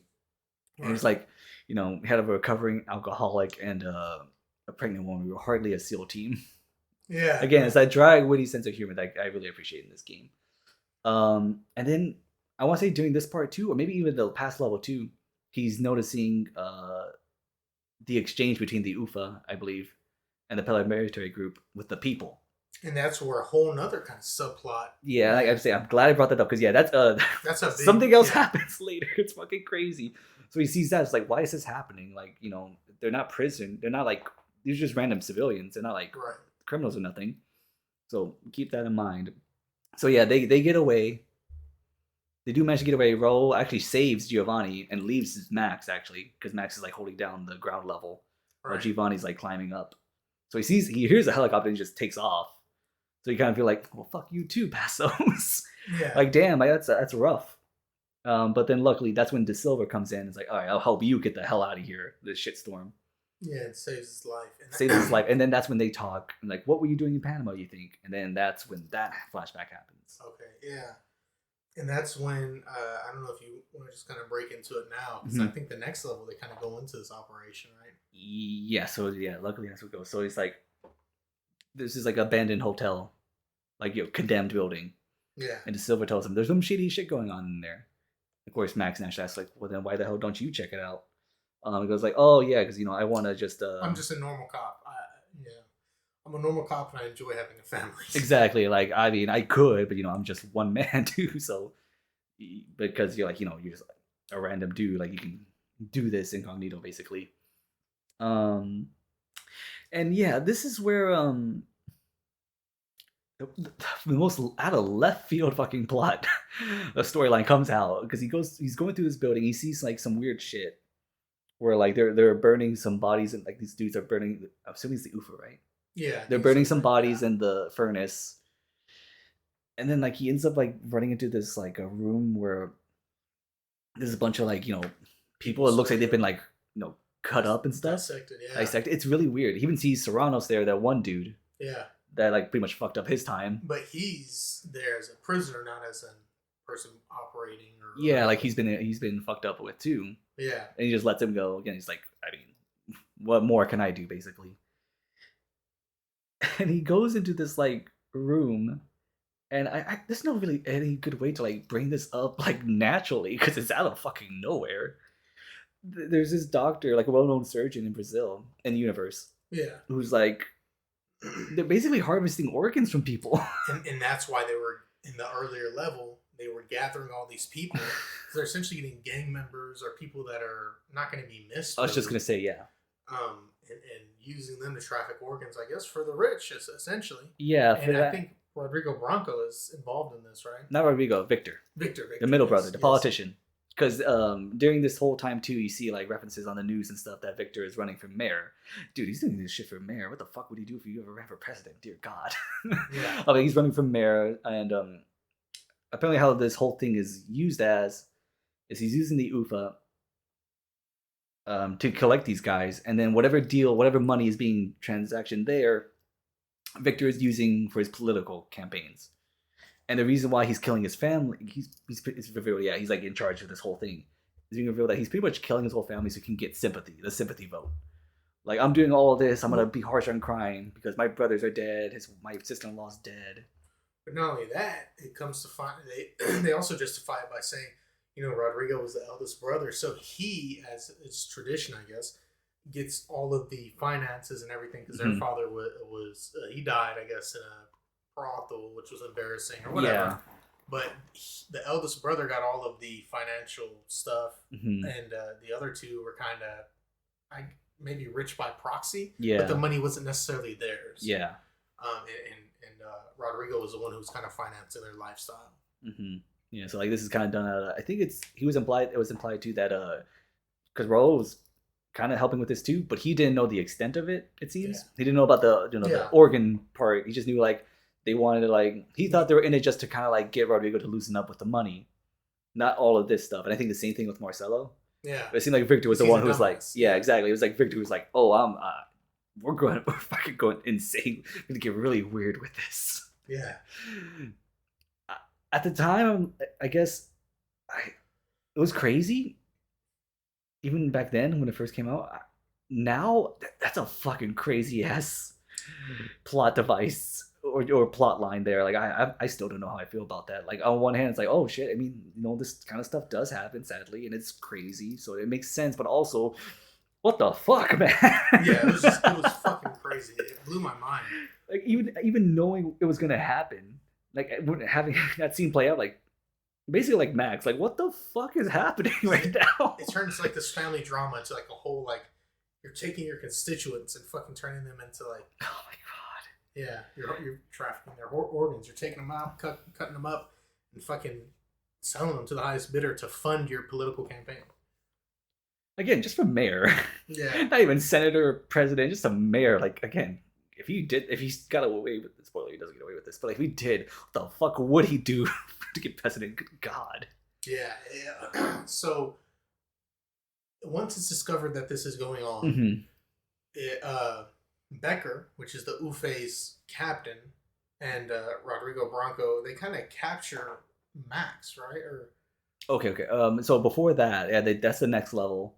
So after all that happens, Max, because the building's already fucked up anyway, he finds explosives, put C4 like on like credit the vital like pillars and stuff to like bring the whole thing down. That leads up to the last section of the level where it was a bit frustrating to play. Like it was the whole shaky thing, and they yeah, gotta try to like aim and shoot and stuff. It was again, I understand it, but goddamn, it was frustrating. Um, well, buildings about to collapse and stuff, and then that's when Passos comes back and like saves Max. right. And obviously Max is like, "What the fuck are you doing here?" Also, fuck you, you know. Yeah, you left me. You Yeah, exactly. And kind of revealed like, yeah, they. It's pretty much revealed during this level too that they got Max specifically to take the fall for all this. And that's the part where the whole thing fucking it doesn't make sense. You could have gotten anybody. You could have got some fucking random Brazilian cop, and it would have been just as easy to say, "Oh, he was paid off by." Or just another, down on his luck, cop in America. I mean, there are plenty of those. Yeah, Why did it have to be specific? I guess because he didn't have. They knew for a fact he didn't have a family. yeah, and I don't know. And Max, I guess he's been proven over and over to be a one man army. Like he's capable. Like yes, he's a fucking mess, but he is a capable mess.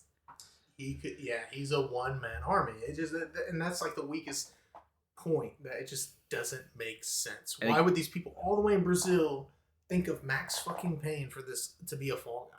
Yeah, In New York, that's like literally total opposite. Ends. Yeah, I'm trying to think. Is there a specific reason? Again, like the reasons are like he's got no family. He's a fucking mess. So you probably know like he drinks on the job. That's fine because we don't need him to be like a top tier bodyguard. Also, gotta hope he says yes. That's another big one. And again, those three things right there. Those aren't specific to Max. There are plenty of cops who are like down to luck, no family, that would have probably been like, sure, I'll take a nice job in like South America. Yeah, it just. And again, like you said, like it sucks that that's the weakest part, but also like it's very important because again, it justifies the whole reason he's in this place. Yeah, it just doesn't make sense. It does. I mean, again, you can if you don't think about it, sure, whatever.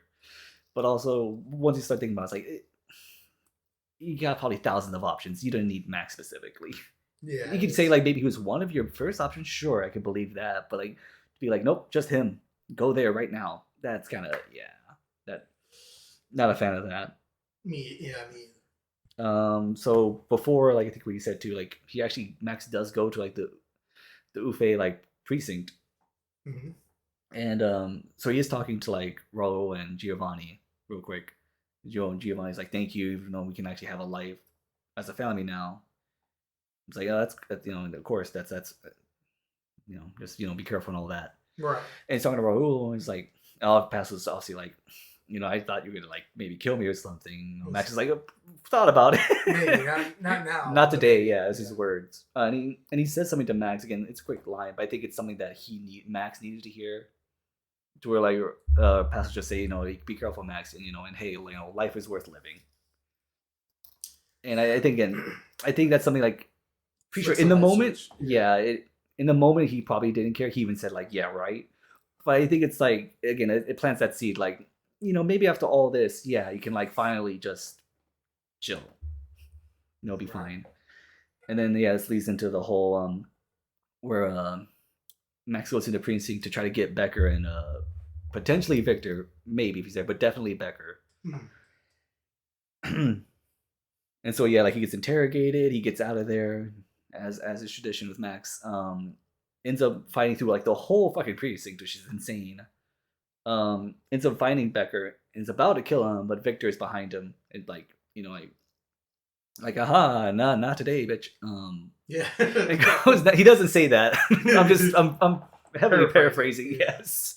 But that's the vibe. And I think he's like telling him like, oh, why? Basically, like, what the fuck, man? What's wrong with you? And he's just like, oh, like it's this and this, like just spouting bullshit. It really doesn't matter what he said. And then like Max headbutts him, takes the gun and tries to shoot him, but Becker drags Victor away. And they end up getting away. He's pissed. Leads into one of the best goddammits ever. Like just kicks the door. He's like, God damn it! Like we've all been there, man. It's funny because like Victor really thought he had him, and it's like, dude, you're just some fucking guy. Yeah, it's one of those things too. Where again, don't think too much about it. It's like, why didn't he just shoot him? Like, just don't. It's just one of those things. It's just one of those things you gotta take it like in movies. It makes sense, kind of like in the moment, I guess. I guess so, because he's probably like, I got a gun to this guy's head, and I guess he could justify his ego. And it's like, I'm fine, Yeah. And then this leads into the last part where, like, obviously they're going to try to get away, Victor and Becker, from all this. So De Silva is driving Max to the airport to try and stop him. And so same thing, Max has got to go through the terminal and all this to, like, get to them. It turns into a big... Yeah, obviously a big shootout, which leads into actually one of my favorite sequences, not just of this game, but really just in gaming in general. It really is memorable to me. Like, as he's fighting through the terminal, it cuts from the cutscene into, like, him going to the cover, like, you start playing, and that's when, like, the main theme basically plays for Max Payne. Yeah. With the lyrics and all that. Like, it was a song literally written for Max Payne. And I think it's supposed to be from the perspective of his dead family. I think if you look up the lyrics, you can see like it's in a way I think it's like his family talking to him, which is crazy to think because the vocals were very they weren't clear to me because we'll say like look it up and you'll see. Yeah, there's a bunch of effects. So the fact that you did that, like I had no idea. Like it just kind of sounds like very electronic kind of. Yeah.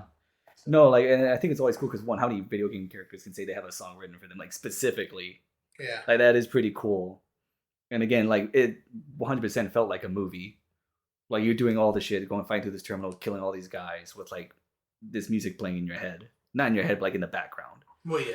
Very, like, that was badass, like I said. Just in general, not even in the game or the series, just, like, in gaming in general, it's one of my favorite moments.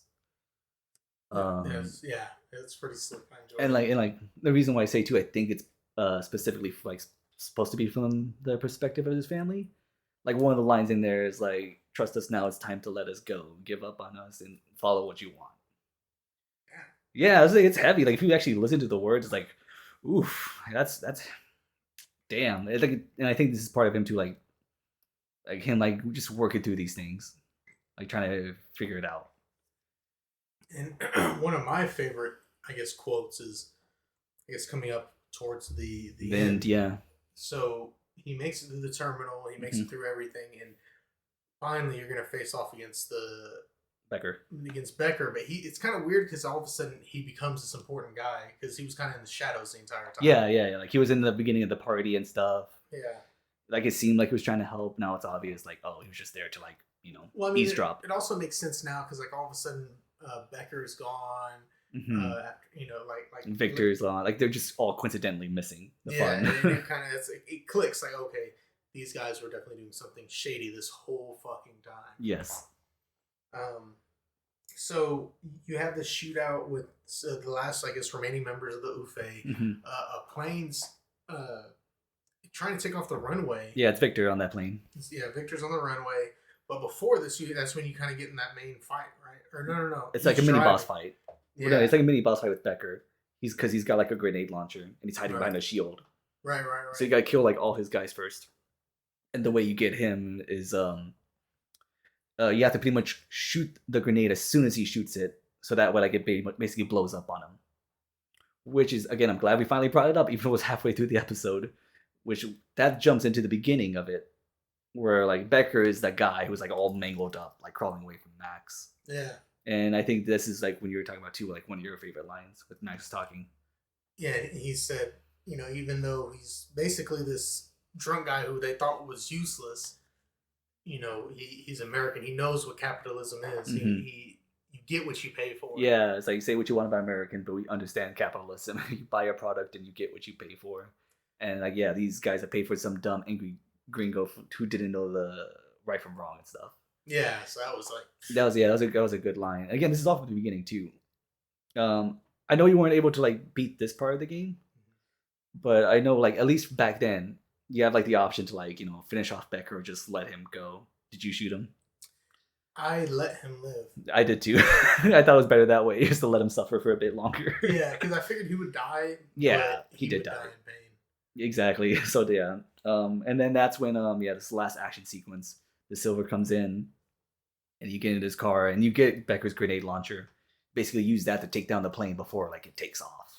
Right. You get Victor out, and Max is getting ready to he's ready to kill this guy because he's basically fucked shit up. Be like beyond Kingdom Come. The Silver's the one let him suffer. He'll stand trial and he'll get what's coming to him. And then he doesn't kill Victor. No, he kneecaps him. Oh yeah, he kneecaps him. So because he's like, okay, I won't do it. Victor's like, again, the ego part of him's like, I'll walk. I'll walk. And Max you'll walk with a limp, and then stomps on his leg, fucking makes a compound fracture in the shin. It was nasty, but I'm like, oh hell yeah, man, you do that. I thought he shoots him in the knee and then does that. No, he just stomps on him. Okay. He was. I think it's because you're thinking his leg was already fucked up from the plane. Yeah. And then Max saw that, just nope, just flat out broke his leg with a stomp, Tuco style. Bringing bad reference for y'all. So then it finally jumps to the last cutscene, where Max, I forgot what it was, Cabo or something. It was it's a nice tropical island. Yeah. Max is at a bar, and he sees on the news it's a week later. Sees on the news basically the recap of the whole thing there was fucking organ harvesting, human trafficking, and that they were getting ready to indict Victor on it, but that he hung himself, or it was prisoners that hung him. They're not sure, but basically he's dead. And Bartok's like, man, fucking crazy, yo. And Max just tips him, and then he basically just walks off into the sunset with the song playing, and that's pretty much just, you get the idea that he's done. It's all good now. And I like this ending. I enjoyed the ending. I would much rather him see, because he seems much more at peace with everything. He does. But yeah, I enjoy that much more than the ending just being him okay with another woman dead in his arms. I enjoyed it. I enjoyed the game a lot too. Like I said, there were some, especially playing it the second time and taking notice of certain things. Like I said before, I really didn't care about why they got Max back then. Now though, it's that's a pretty flimsy way to try to rationalize it. Yeah. But even then, it's I won't say it's a nitpick. That's kind of because that is an important thing, but it's not. It doesn't undo the whole story or the messages of it and stuff. Yeah. No, yeah, same thing. I really liked it a lot. On PS3, I think I'd give that a 9 out of 10. Man, I'd have to go about the same. I enjoyed it. I really get. I think like a 9, about the same, maybe a 9.5. Because it did have its issues, the linearity of it, and the cutscenes. Oh, I say the constantly walking into cutscenes, and it's oh my god, I was having so much fun shooting, and now it's all this. I had some screen tearing when I was playing on the PS3. Okay, I had some on PC though. I didn't. No, it was perfect on PC. Yeah, but I hadn't gotten to those because I hadn't beaten it on PC, and so I haven't gotten to some of those really intense moments. I got halfway through it, and it was running pretty smooth for me. It was specifically during the cutscene in the nightclub level where he's talking about the soccer player. Right. When it first happened, I thought I thought it was my TV dying because it was a really loud. What? And there was dead pixels on the screen. Uh-huh. And that's why I was oh my god, is my TV fine? But then I realized oh no, it's the game fucking up. Oh shit. It just, and then I had to turn off my PlayStation, reload it back up. What version of the PlayStation do you have? Do you have that super slim? The slim 500 gig one. Okay, so the one before the one that you could the top Yeah, like it slides. It doesn't like open up. It like slides. That's the one you have. That's the one I have. So that's the super slim. I think so. Okay. Because I have the slim before that, or the old. I think yours is the ultra slim, and this is like I think I the know one what I you're have talking is the about. regular slim. Like you just insert it, right? Yeah. Okay, yeah, okay. No, yeah, I have like the tray one. Okay.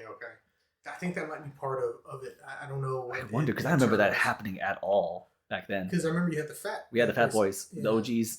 yeah, which was nice because it was backwards compatible.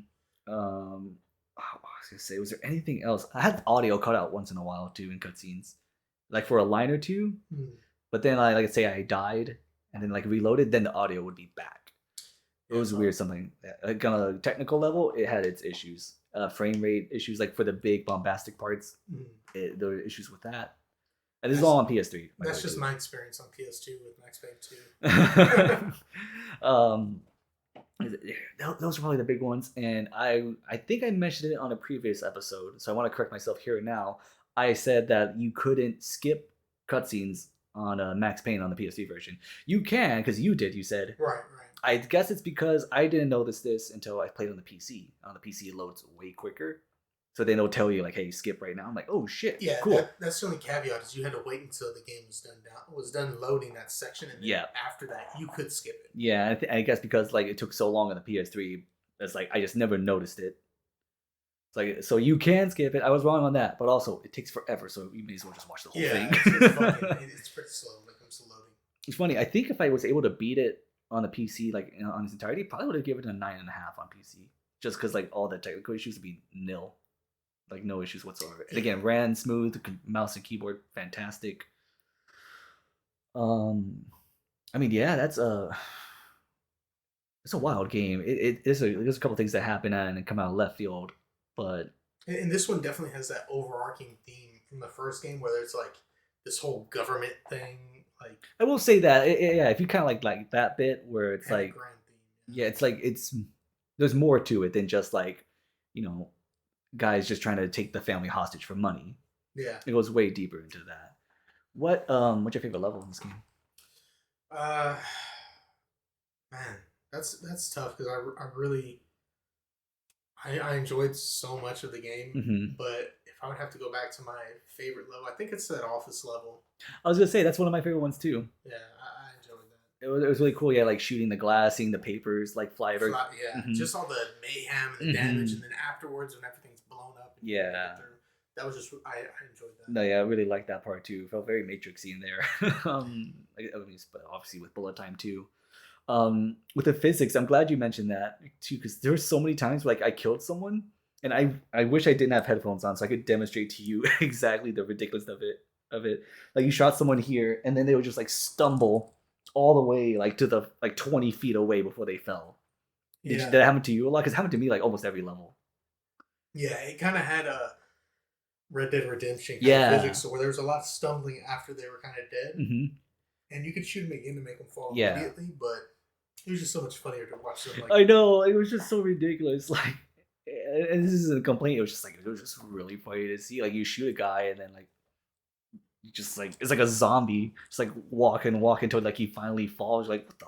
Like the first time that happened, their like arms drop, like everything drops. Everything, they're all limp except their legs. Exactly, it's so fucking funny. I like too that the last kill you can make in slow motion.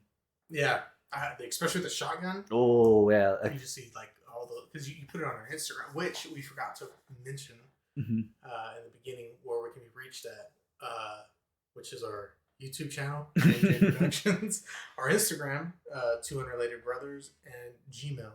2unrelatedbrothers@gmail.com, which the links will be in the description. We'll record an intro and just have it there ready so we don't forget this. Yeah. We'll figure it out. Keep on, yeah. Like I said, this is kind of a makeshift one given the circumstances of my computer, so we're doing our best. Yeah. And then like I said, the office level is probably up there. Probably is my favorite one. Close second though would be the airport one, given specifically for that little terminal sequence. Yeah, because really it's just pumped. And then when you're on the train too. Oh yeah, Max Payne Express. Yeah. What do you have a favorite one-liner?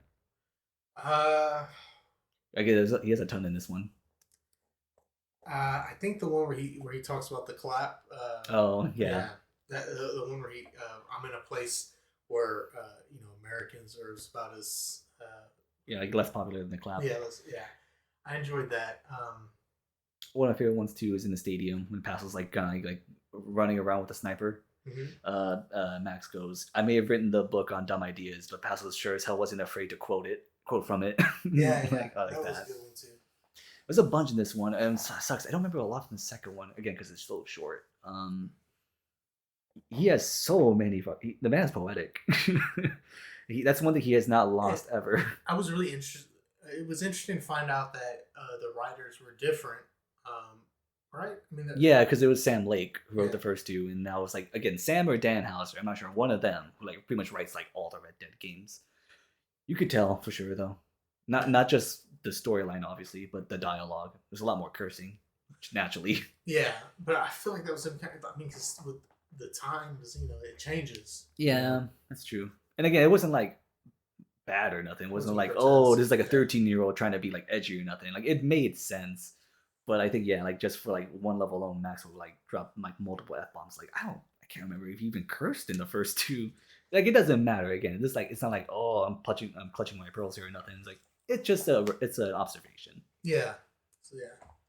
But do you have anything else as far as Shit, man, we will be talking yeah. for like 2 hours. Yeah, This is a long one. Yeah, and I'm happy because one of our loyal listeners, Baby G, talked about, man, it seems like these are all hour long. Are you trying to do that? And it's like, no, that's just the way it happens. We're both either getting ready for dinner or Mm-hmm. we have other obligations that we have, and so we have to kind of orchestrate it in such a way that the episodes are kind of concise. Yeah, and not only that too, but that's definitely part of it. But we've been playing mostly older games or games that it's mostly Sure. gameplay we talk about. Yeah.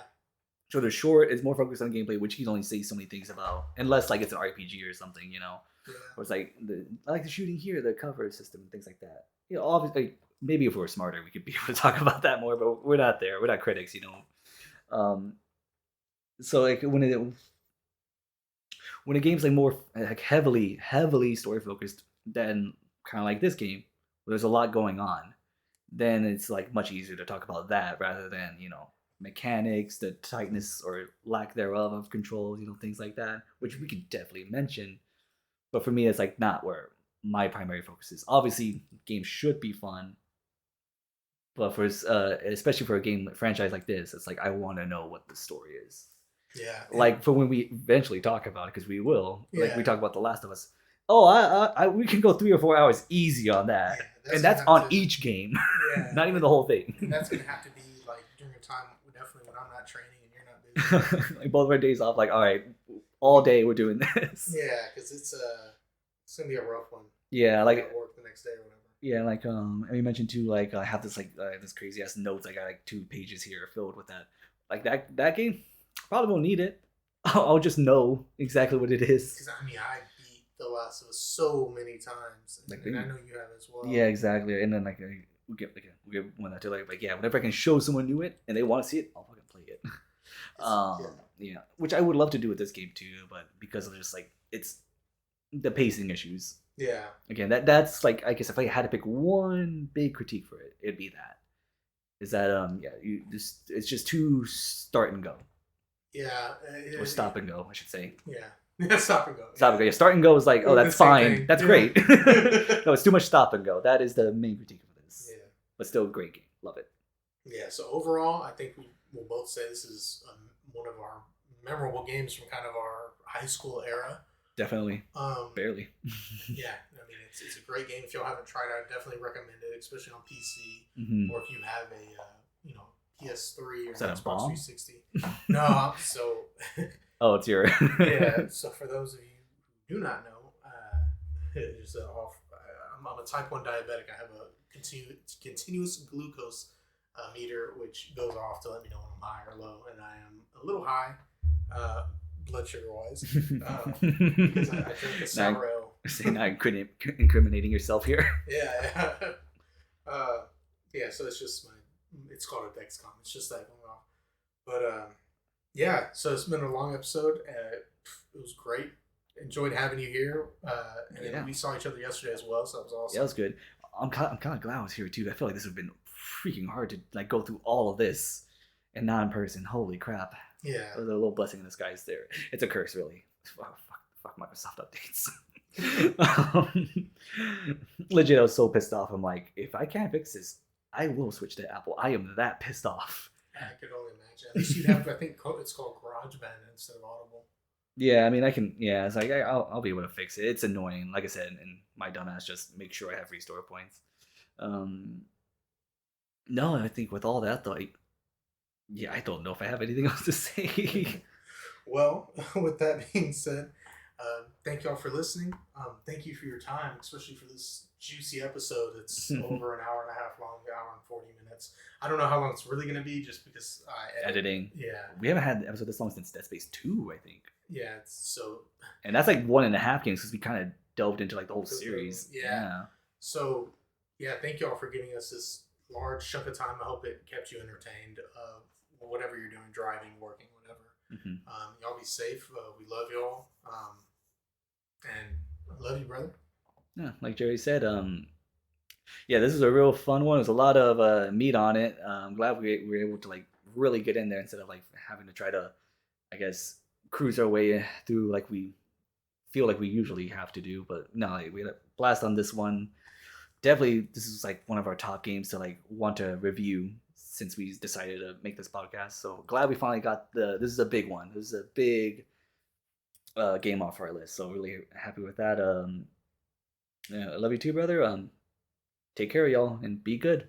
See ya. See ya.